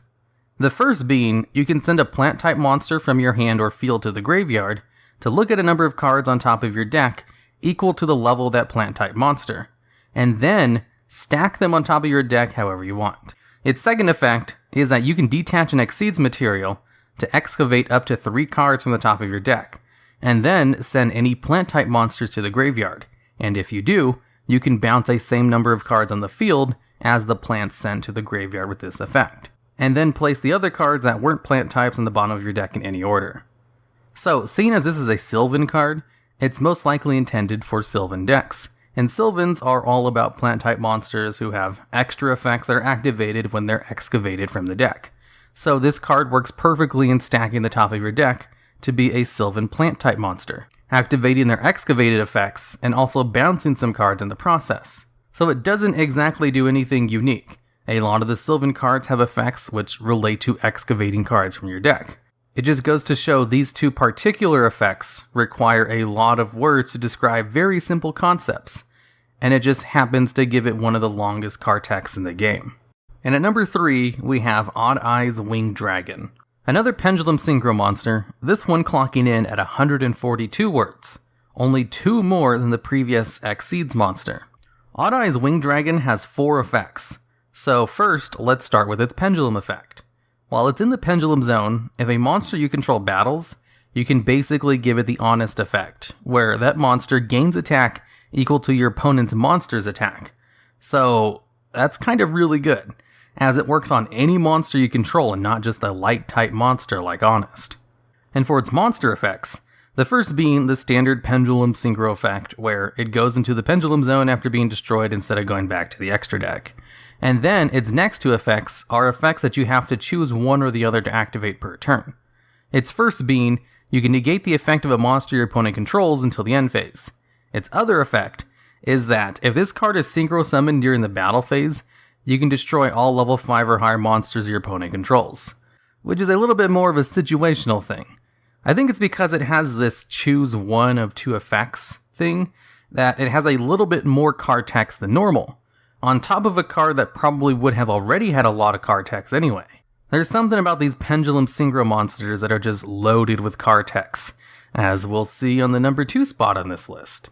And at number 2, we have Nirvana High Paladin, clocking in at 146 words in its card text, and making it one of the most amount of words until the number 1 card was released. This card has 5 effects and an alternative summoning condition, which would really explain why it's so much card text. First, let's go over its pendulum effects. While in the pendulum zone, if a pendulum monster you control attacks, it can't be destroyed by that battle, and you take no battle damage. Its second pendulum effect is if a pendulum monster you control attacked, all your opponent's monsters lose attack equal to that pendulum monster's attack until the end of the turn. So with this effect, you can have one of your pendulum monsters crash into an opponent's monster, not destroy itself due to the first effect, and then lower the attack of all your opponent's monsters for the turn, so you can attack over them with your other monsters. Pretty decent effect. Now into its 3 monster effects and the alternative summoning condition. This is a level 10 synchro monster that requires 1 tuner and 1 or more non-tuner synchro monsters. But you can substitute the tuner with a pendulum summoned pendulum monster. Now into its 3 effects. If this card is synchro summoned using a pendulum summoned pendulum monster tuner, its alternative summoning condition, you can add a monster from your graveyard to your hand. If this card destroys an opponent's monster by battle, you can halve your opponent's life points. And lastly, it has the pendulum synchro monster effect, where if it's destroyed on the field, you can put it in your pendulum zone instead of sending it back to your extra deck. So with 5 effects and an alternative summoning condition, you can see why this card had the longest card text in the game for quite a while. But wait until you see the number 1 on this list. And at number 1, we have Endymion, the Founding Sorcerer Supreme, clocking in at 183 words in its card text, nearly 40 more words than Nirvana High Paladin. You may have noticed, but all of the previous cards on this list had very small incremental increases in card text between each other, except for this one, which has vastly more than the number 2 spot. Now recently, as of writing the script for this video, they announced a couple of other monsters in the same archetype as this one, with many of them having almost as long card text as this one. And some of them might have more, I doubt it. But for the sake of this list, I'm only going to talk about this one and assume it has the most. So, what makes this card have the longest card text in the game? Well, let's go over its effects. Technically, this card only has 4 effects, but some of these effects take place in multiple parts. And a good example of that is its pendulum effect, as its pendulum effect is technically 1 effect, but it takes place in 4 parts. Firstly, you can remove 6 spell counters from the field to special summon this card from the pendulum zone. Then, you can destroy cards on the field up to the number of cards you control that you can potentially place a spell counter on, and if you destroy those cards, you can then place spell counters on this card equal to the number of cards you destroyed. And you can only use this effect once per turn. So a very wordy first effect that technically is all tied into the same effect, but does 4 different things. Removes 6 spell counters, special summons a monster, destroys cards on the field, and then applies spell counters. This alone would count for a pretty wordy card text, and is 71 words long, making it near the amount of words on modern-day Toon Dark Magician Girl, with its 75-word card text. Now into the monster effect. Its first effect is if your opponent activates a spell or trap card, you can return 1 card you control with spell counters on it to your hand, and if you do, you can negate the activation of the card and destroy it. Then, you can place spell counters on this card equal to the number of spell counters that were on the original card that you returned to your hand. Its next effect is Protection, where it can be targeted or destroyed by card effects while it has spell counters on it. And lastly, it has a Floating effect, where if this card with spell counters on it is destroyed by battle, you can add a normal spell card from your deck to your hand. Now, its monster effect alone clocks in at 112 words, which is the exact same amount of words as Timaeus the Knight of Destiny, another card infamous for its long card text, and only has 4 less words than Golden Castle Stromberg, the number 10 card on this list. So what contributes to this card's incredibly bloated card text is its effect of returning cards with spell counters and then distributing those spell counters to this card. That little gimmick of this archetype takes up a lot of words to describe, even if the effect itself is pretty simple. It's just on top of that, it also has 4 effects. So of course it would have one of the longest card texts in the game. A card text that is only matched by other monsters in its archetype, that I'm sure when they're probably translated might match this card in text, or even surpass it. Or at the very least, come close. As the complexity of Yu-Gi-Oh! Increases, so does the length of card text on the average card. Today we'll be covering 10 cards with some of the longest text in the game, what they do, and why they're as wordy as they are. And rolling into number 10 is Guken Suship Shari. This premium meal takes the form of a level 4 normal monster, and even though it doesn't have any effects, its flavor text is the longest of any non-effect monster in the game. Clocking in at 116 words, it manages to surpass some of the most complex cards in the game in terms of word count. And instead of being a rules nightmare, it just describes a customer leaving a positive review on the Guken Suship sushi shop. In universe, this shop is well known for its excellent quality shari, while shari referring to rice specifically used for baking sushi. The reviewer very obviously enjoyed their meal, stating that the ingredients were perfectly balanced and the atmosphere was very classy and enjoyable. However, they only give it 4 out of 5 stars since the natural seaside environment outside the shop is noisy. This is realistically out of the restaurant's control short of changing locations, and a parody on how bad restaurant reviewers will sometimes leave poor reviews for reasons irrelevant to the restaurant itself. In addition to the humorously strict review, Guken Suship Shari's text also hinted at the future release of Guken Suship Shari Red, with the owner telling the reviewer they intended to introduce a new, rich red vinegar to the menu in the near future. Having this many words on a card that could literally have an empty text box without changing how it would be played is a feat unique to the Guken Suship Shari, earning it a deserved spot on this list primarily dominated by monsters with long-winded effects. And rocking at number 9, we have Lord of the Heavenly Prison. This is a level 10 dark monster with 3000 attack and defense, and uses 117 words to describe its 3 effects, of which you can only use once per turn. You can activate its first effect during the main phase to reveal Lord of the Heavenly Prison in your hand until the end of your opponent's turn. This enables a continuous effect to protect all set cards on the field from being destroyed by card effects while it's being revealed by its effect, and also leads into the Lord's third effect to special summon itself if a set spell or trap card is activated. Then, if you activated Lord of the Heavenly Prison's effect to special summon itself while it was being revealed by its first effect, you can reveal and set any one spell or trap card directly from your deck, but you must banish it during the end phase of the next turn. While searching for any spell trap is an insanely good effect, Lord of the Heavenly Prison is primarily relegated to trap decks since it can't use both of its effects on the same turn. This has led to it becoming a staple in many gimmick decks, with it even seen some competitive play in modern trap decks for its ability to protect back row and act as a pseudo-starter by searching cards like Conquistador, the Golden Land, and Big Welcome Labyrinth and Eldritch and Labyrinth deck respectively. However, unlike other cards that search and set spell traps from your deck, Lord of the Heavenly Prison has the unique advantage of being able to search continuous spell traps directly from your deck. While at first glance this may seem like it'd be great for searching powerful floodgates like Gozen Match or Skill Drain, Lord's restriction that banishes this set card during the next end phase prevents it from searching kinds of cards that could be used during your opponent's turn. What it enables instead is the Eldritch's various continuous trap monsters as well as powerful cards that support less competitive decks. But if clarity locking down your opponent's field doesn't sound like enough, then you would be delighted to hear that the best Floodgate Lord can currently search is actually able to clear out your opponent's hand as well. Eradicator Epidemic Virus requires you to tribute a dark monster with 2500 more attack in order to activate, and allows you to declare either spell or trap to look at your opponent's hand, set cards, and cards they draw for 3 turns, and destroy all cards of the declared type.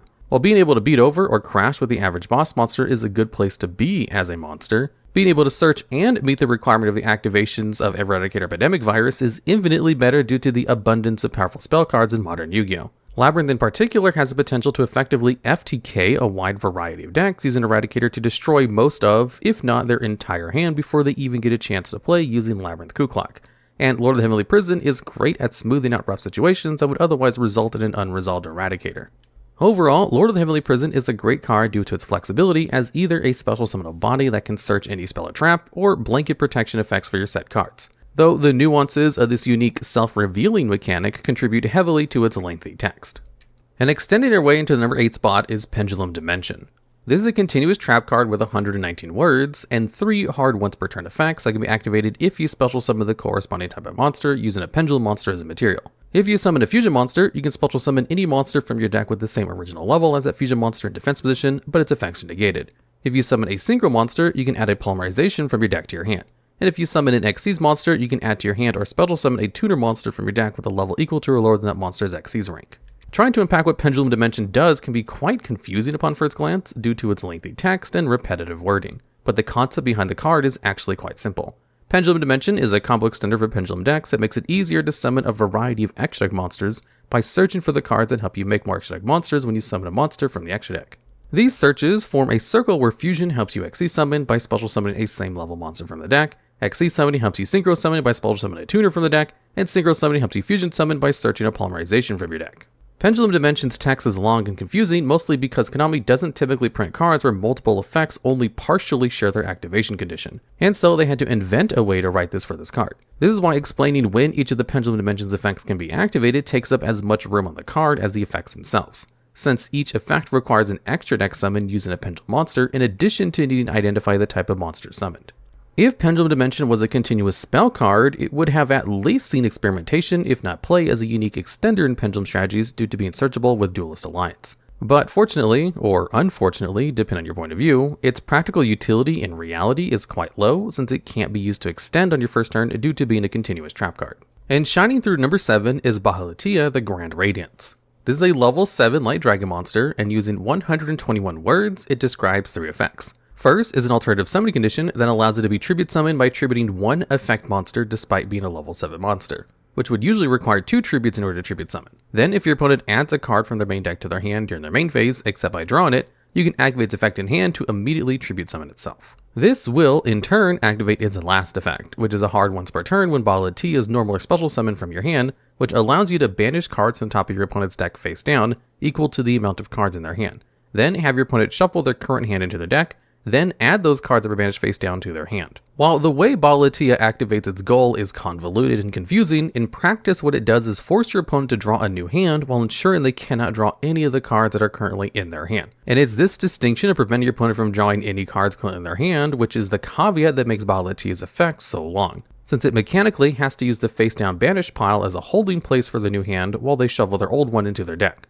Since Bahalatia can be tribute summoned on your opponent's turn when they add a card from their deck to their hand, the idea is that you can reset your opponent's hand after they search an important card from their deck to prevent your opponent from using that card. While this effect sounds great, especially against extremely powerful limited cards, requiring a tribute summon for its effect to summon itself completely kills Bahalatia as a card. This makes it expensive to use and prevents it from being used on your opponent's first turn when going second, which is ideally when you would want to use a disruptive effect like it. Since its effect restricts Bahalatia to being a going first card, it has to compete with other cards that also require a setup turn to do the same thing. Trickstar, Reincarnation, and Present card are far better alternatives to Bahalatia and can be activated anytime for free as opposed to having to wait for your opponent to search a card from their hand to their deck and then also requiring a tribute. However, if this effect sounded good to you at first, don't worry too much, Konami thought it would be too good too. Despite being utterly outclassed even before release and seeing absolutely no competitive play after, Bahalatia was printed at the highest possible rarities twice. First as an ultimate rare in the OCG, and then as a Starlight rare in the TCG, with no one except for collectors really carrying either time. While Bahalatia might take the crown for being the least hyped Starlight rare, it only ties with the next one on this list in terms of word count. However, since Bahalatia is the newer of the two cards, and had more time for its text length to grow with Yu-Gi-Oh's complexity, it will be taking the lower rank. And beckoning for number 6 is Chaos Core. This is a level 3 Dark Fiend with 0 attack and 0 defense and a word count of 121. It has a hard, once per turn quick effect that, when either player activates a card or effect that targets Chaos Core or your opponent targets it for an attack, you can send up to one of each of the 3 Sacred Beasts from your hand or deck to the graveyard. If you do that, you place a Phantasm counter on Chaos Core for each monster sent to the graveyard, and if you place at least one, you take no battle damage for the rest of the turn. This effect also gives Chaos Core a small amount of protection, since if Chaos Core would be destroyed by battle card effect, you can remove a Phantasm counter from it instead. Out of the Dark Summoning Beasts that support the 3 Sacred Beasts, Chaos Core is without question the worst. The idea behind this card is to stall at your opponent's turn, particularly their battle phase, by placing an indestructible monster on the field. Unfortunately, this protection is nowhere near enough, as Chaos Core loses to any kind of targeted effect negation or non-destruction removal. However, there is another card that does this job quite well in Battle Fader. Upon your opponent declaring a direct attack, you can activate a Battle Fader's effect to special summon itself from your hand and end the battle phase. In fact, Battle Fader is literally a superior version of Chaos Core in every way, since activating from the hand is safer than being exposed in the field, and it even shares its type, attribute, and stats of being a 0/0 Dark Fiend with the other Sacred Beast support cards. While ultimately useless, the main reason Chaos Core's text is so long is its effect that places counters. This kind of effect always requires a lot of text, since both how the counters can be placed and what counters do have to be explained. Then, to make matters even worse, Chaos Core also happens to be support for an unofficial archetype, that archetype being the 3 Sacred Beasts. Since the Sacred Beasts aren't an explicitly named archetype like Branded or Hero, Chaos Core and the rest of the Dark Summoning Beasts have to mention all 3 beasts by name in order to properly work within the archetype. This drastically increases the amount of text these cards have without conveying any real information. For comparison, imagine a Branded Fusion listed every fusion monster with Fallen of Albaz listed as material, instead of just stating that you can use it to summon a fusion monster that mentions Fallen of Albaz as material. This hypothetical version of Branded Fusion would have an exorbitant amount of text, easily making the upper echelons of this list. Despite being filled to the brim with text, at the end of the day, Chaos Core just happens to have some of Yu-Gi-Oh's most bloated effects while not really accomplishing much of anything. And flying casually to number 5 is Blackwing Vata, the Emblem of Wandering. This is a level 2 Darkwing Beast tuner monster with 122 total words, but only has 2 hard once per turn effects.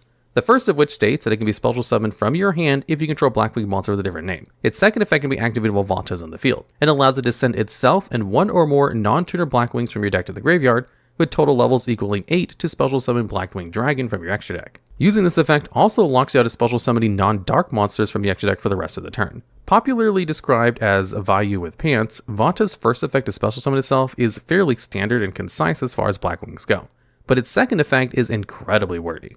It's a very weird effect that effectively describes a synchro summon using itself on the field and monsters from your deck. Vata is effectively a monster version of Branded Fusion, but explicitly for Blackwings and Blackwing Dragon, down to even levying an extra deck lock against the player after using its effect. But providing Blackwings with easy in-archetype access to Blackwing Dragon, Vata allows Blackwings to avoid the downsides of some of their stronger cards that self-inflict damage, while also allowing them to easily extend into their newest boss monster, Blackwinged Assault Dragon. While using Blackwings from deck to synchro summon with Vata is rather simple in concept, describing this effect in a way that functions properly and isn't abusable requires an immense wall of text, landing it squarely on this list. And sailing joyously into number 4 is Plunder Patrol Ship Jord. This is a level 8 Earth Fiend Pendulum synchro monster with a text length of 143 words and 3 effects, all of which are hard once per turns. While on the field as a monster, if your opponent special summons a monster, you can add any Plunder Patrol card from your deck to your hand. And if Jord is equipped with a Plunder Patrol card, you can also special summon any Plunder Patrol monster from your deck. Jord also has an activated effect to target any Plunder Patrol card in your graveyard and add it to your hand, and if you do, you place Jord into one of your Pendulum zones. Then, in the Pendulum Zone, Jord can special summon a Plunder Patrol token of any attribute of your choice to both players' fields and defense position by returning itself to the extra deck face down. To understand Plunder Patrol Ship Jord, you need a bit of extra context regarding Plunder Patrol as a deck. The best way to summon any of the Plunder Patrol ships, which are the deck's primary forms of toolbox interaction and disruption, is with the effect of Blackbeard, the Plunder Patrol captain. However, Blackbeard's effect is restricted to only summoning monsters with the same attribute as a monster either your opponent controls or they have in the graveyard, often requiring you to go second or hope your opponent uses a hand trap in order to summon anything. This made Plunder's success incredibly format dependent, letting it shine when light, fire, and dark monsters were strong, but leaving it struggling when earth, wind, and water monsters led the meta.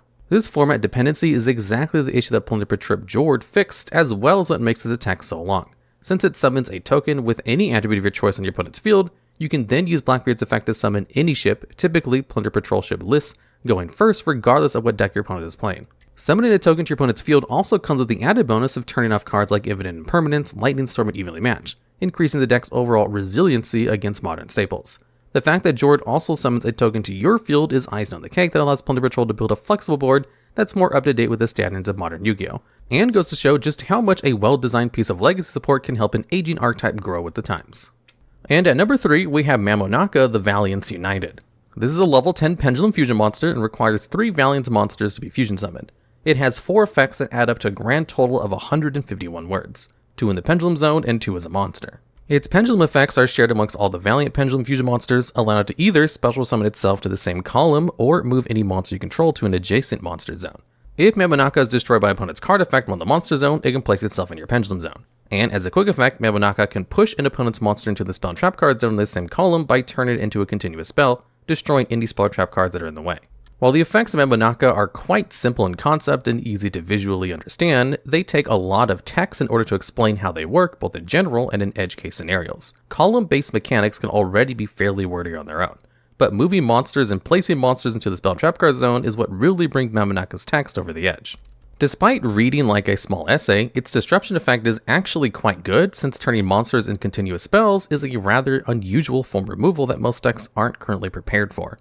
Recovering a monster from your own spell and trap card zone can be tricky, or sometimes even downright impossible. In some scenarios, having a monster stuck in your back row is just as effective removal as being banished face down. potentially even more so since it takes up space in one of your 5 available spell and trap card zones. While Mamonaka's Disruption is incredible, Valiant's decks don't play it for a number of reasons.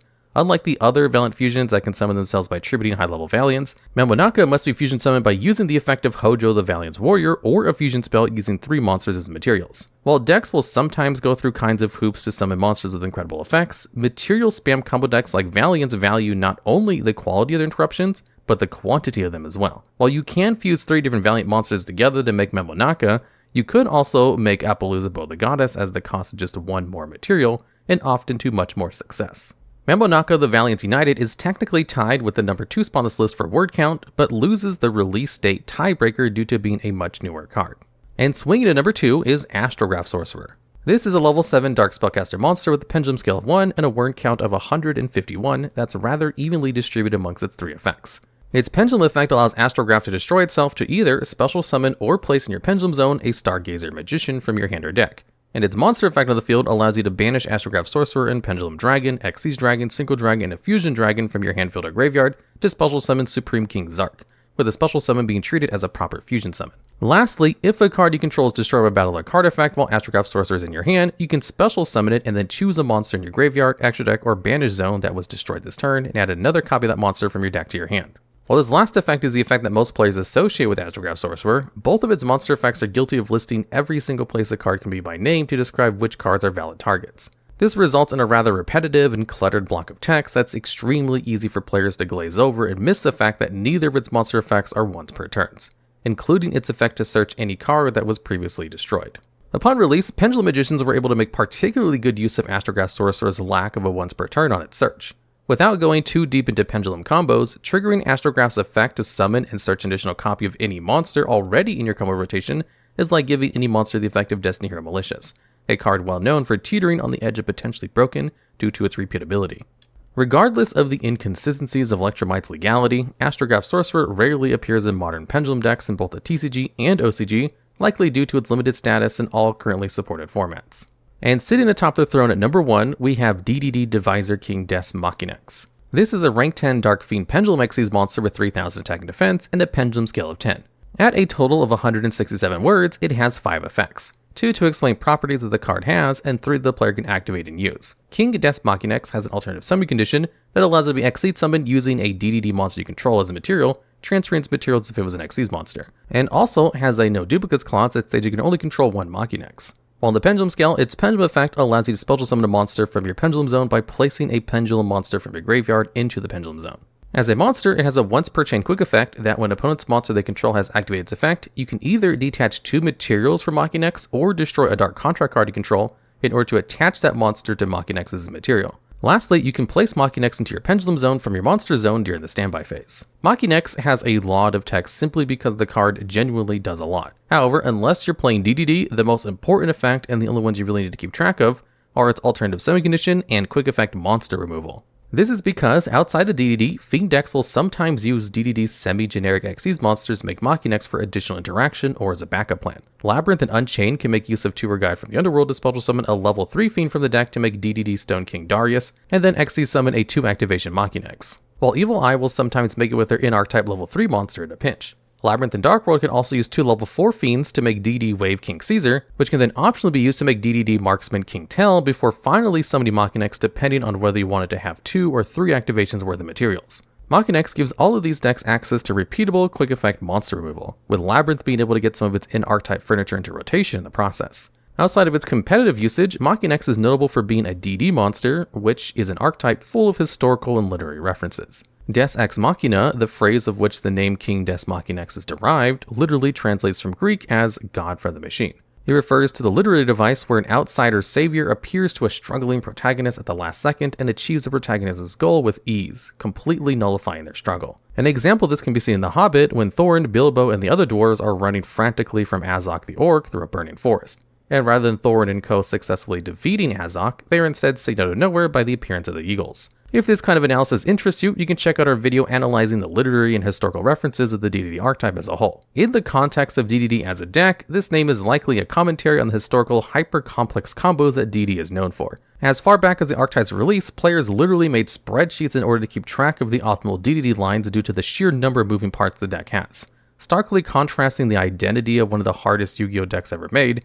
King Des Machinex is incredibly easy to make, and could be seen as the archetype's own version of Deus Ex Machina, providing an easy out whenever things start to go wrong.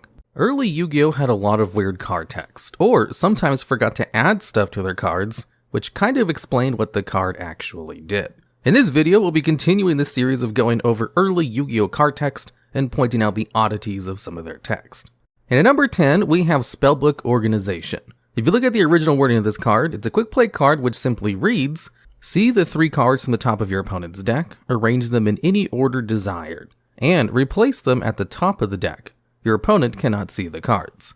Now, besides the weird text which says that you can arrange the top cards of your deck in any order that you desire, which is kind of an extreme way of describing the ability to rearrange the top cards of your opponent's deck, you may have noticed the name of this card is different from what I actually said, as the original name of Spellbook Organization was Pigeonholing Books of Spells.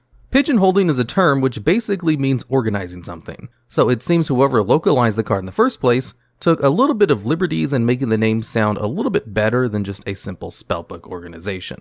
But then when the Spellbook archetype came out later in 2013, they had to change the name of this card so it would be more clear that it worked with the new Spellbook support.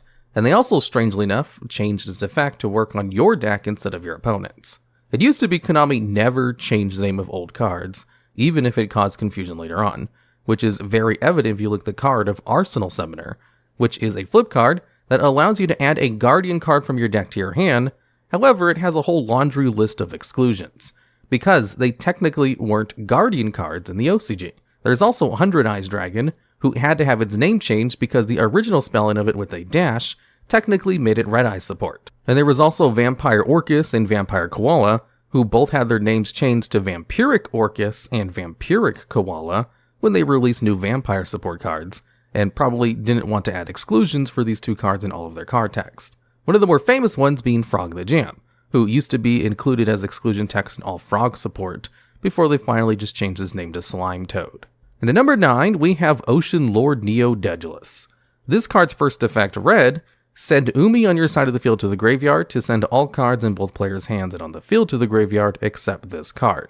You may have noticed this is a pretty powerful effect, since it completely rips all the cards out of your opponent's hand, and the original printing of this card forgot to add in the text, which gives it limitations on how this card can be summoned, because the effect is ridiculously strong for just a generic level 8 monster. So when this card first came out, you could use something like Big Wave, Small Wave on your first turn to easily special summon this card from your hand, and then get rid of all the cards in your opponent's starting hand while you had a 2900 attack monster in the field that your opponent had to contest with. And the reason this super powerful card was printed this way was simply a mistake. The intended way to summon this card was by tributing a specific card in the field called Levia Dragon Daedalus, and could not be summoned in other ways.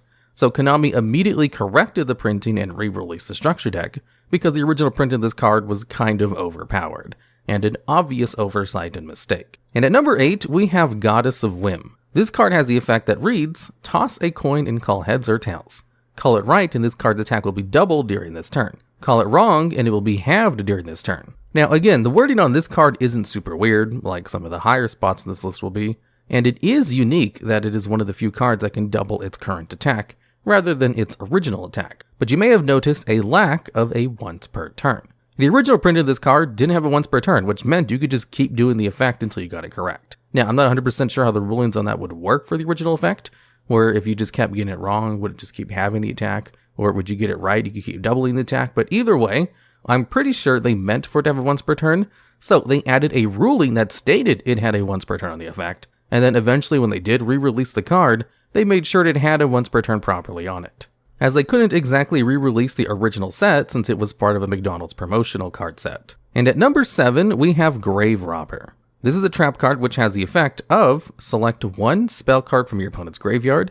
You can use it as your hand until the end of the turn. If you use it, you take 2,000 points of damage. Now, the wording on this card is a little bit confusing at first glance, because it says it can take a spell card from your opponent's graveyard and then use it as your hand until the end of the turn. But it never actually says in the card text to add it to your hand, simply that you can use it as your hand, whatever that means, since no other cards have this text in the game. And based on the official rulings, you do in fact add the card to your hand. But funny enough, the original card text of this card was a little bit more clear in how the card actually worked, because the effect I read to you was actually the first errata, and how the card is read today.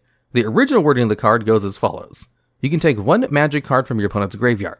If it is your turn and you activate it, you take 2,000 points of direct damage. If it is your opponent's turn, you cannot activate it. The magic card is returned to your opponent's graveyard at the end of this turn. Based on the original text of this card, it's pretty obvious the card is added to your hand, and that if you decide to use it during your turn, you take 2,000 points of damage. But if you use this card during your opponent's turn, where you obviously can't use spell cards from your hand, then it simply returns to your opponent's graveyard at the end of the turn. Grave Robber has to be one of the few cards in the game that actually became more confusing after receiving an errata, where it's usually the other way around. And at number 6, we have Bite Shoes.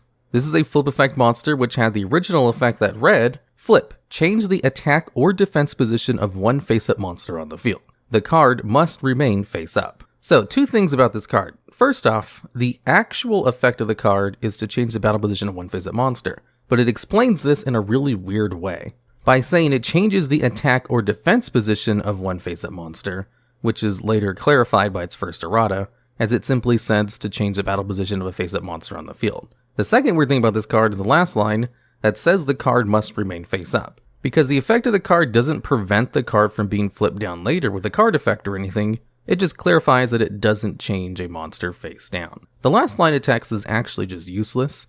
It's probably more confusing than anything else. I did read online that it was probably just a mistranslation, where whoever translated the card probably did so very directly, which is why the first line of text reads a little bit awkwardly too, and why there's no mention of the second line in its first errata. And at number 5, we have Fake Trap. This card had the original card text of, when your opponent uses a magic, trap, or effect monster card to destroy your trap cards, this card can be destroyed as a substitute for your trap cards. Now, the original card text for this is kind of vague, but the intention of it is pretty clear. Where some of your cards are about to be destroyed, you can then activate Fake Trap in order to have this card destroyed instead. It then receives some erratas in order to clarify its vague rulings, where its second errata reads as follows. Activate only when your opponent activates a spell, trap, or effect monster's effect that would destroy trap cards you control. Destroy this card instead. If the cards that would be destroyed are face down, you can look at them to confirm. Now, the wording of this seems fine to an extent. It just further clarifies how the card actually works, except notice the last line, where it says that if the cards that would be destroyed are face down, you can look at them to confirm. This does not mean your opponent gets to look at the cards. It simply tells you that you're allowed to look at your own cards to make sure that they're trap cards or not, which obviously you can look at your own cards whenever you want. This little bit of extra text is completely unnecessary in the card, unless it's saying that your opponent can check the cards and make sure that they were trap cards, and that they were indeed protected, but it never mentioned showing the cards to your opponent. And Yu-Gi-Oh! Has newer rulings where, unless a card specifically says you have to show cards to your opponent, then you don't have to, which is why Mind Crush has had some confusing rulings as of late. So, Fake Trap is one of the only cards in the game that tells you that you're allowed to look at your own cards, even though you can look at your own face-down cards whenever you want. So unless they have a card in the future which doesn't allow a player to look at their own face-down cards, then this last line of text is kind of unnecessary. And at number 4, we have the original Rocket Warrior. The original text for this card reads, this effect is only active during the battle phase of your turn. Battle damage to this card and this card's controller that they take from a battle involving this card becomes 0. After damage calculation, decrease the attack of the monster this card attacked by 500 points until the end of this turn. So, just like the original 5-headed dragon and Wabaku, this card refers to battle destruction immunity as not taking any battle damage to the card itself, which, as I mentioned in the first video on this subject, is not actually a mechanic in Yu-Gi-Oh! So early cards that refer to not taking any battle damage on the monsters themselves are actually saying they can't be destroyed by battle. So with its first errata, it was changed to actually clarify this by saying this card cannot be destroyed by battle during your battle phase, and also you take no damage from attacks involving this card. So I'm pretty sure Rocket Warrior, 5-headed dragon, and Wabaku are the only 3 cards in the game that had texts that reference monsters being able to take battle damage, which was just straight up not a mechanic of the game, and you had to know the specific rulings of these cards to figure out what they meant. And at number 3, we have Penguin Knight. This is a card that had the original text that read, when this card is sent directly from your deck to the graveyard by an opponent's card effect, combine your graveyard cards with your own deck, shuffle them, and then form a new deck. Now, there's a couple of unique things in this card text. One of them is that it has a weird way of wording just returning all the cards in your graveyard back to your deck, as it goes through extra efforts to say that you combine your graveyard with your deck, and then you form a brand new deck. It did receive an errata, which, funnily enough, didn't really change the weird wording of this card, as the errata version simply clarifies that it needs to be sent from the deck to the graveyard by a card controlled by your opponent. And then instead of saying it combines your graveyard to form a new deck, it says to unite your graveyard with your deck, and then form a new deck. So it's just as dramatic as the original, and it hasn't had a re-release since its first errata, so the official card text of this card still tells you to unite your graveyard and create a brand new deck. So it's one of the few cards in the game that technically lets you make a new deck mid-duel. And at number 2, we have Gillosaurus. This card had the original text that reads, "You may treat the normal summon of this card as a special summon. If you select special summon, your opponent may select a monster card from his or her graveyard and special summon that monster to the field." So Gillosaurus was one of the first low-level monsters in the game that could special summon itself from your hand without some kind of cost, as it only had an extra effect that would activate, which was supposed to be a detrimental effect. But most people got around this by just using Gillosaurus on their first turn when their opponent didn't have a graveyard yet. And because it was describing this very unique mechanic of just special summoning a card from your hand for free, it went through great lengths to tell you that you in fact are not normal summoning, which kind of creates some ruling confusions because it says the normal summon of this card is treated as a special summon, and you only get one normal summon a turn. So it could be very easy to assume this meant you couldn't normal summon another monster the turn you special summon this card from your hand, making its effect almost useless. And this confusing line of card text wasn't changed until its second errata, where it finally says you can special summon this card from your hand, and then just has a detrimental effect afterwards.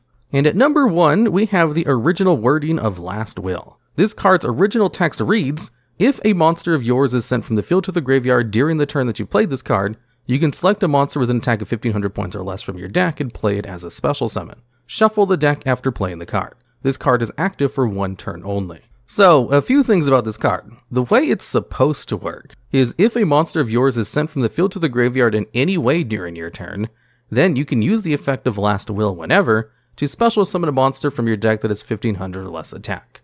However, the original wording of this card fails to mention a once per turn on the special summon a monster from the deck. So, with the original wording, as long as you're able to meet the condition a single time, you could basically special summon from your deck as much as you wanted, and people were using this in order to FTK with Cannon Soldier or even get Exodia out. So a lot of tournaments would ban this card from play, even though there was no Forbidden List yet, because it was obviously not meant to work that way.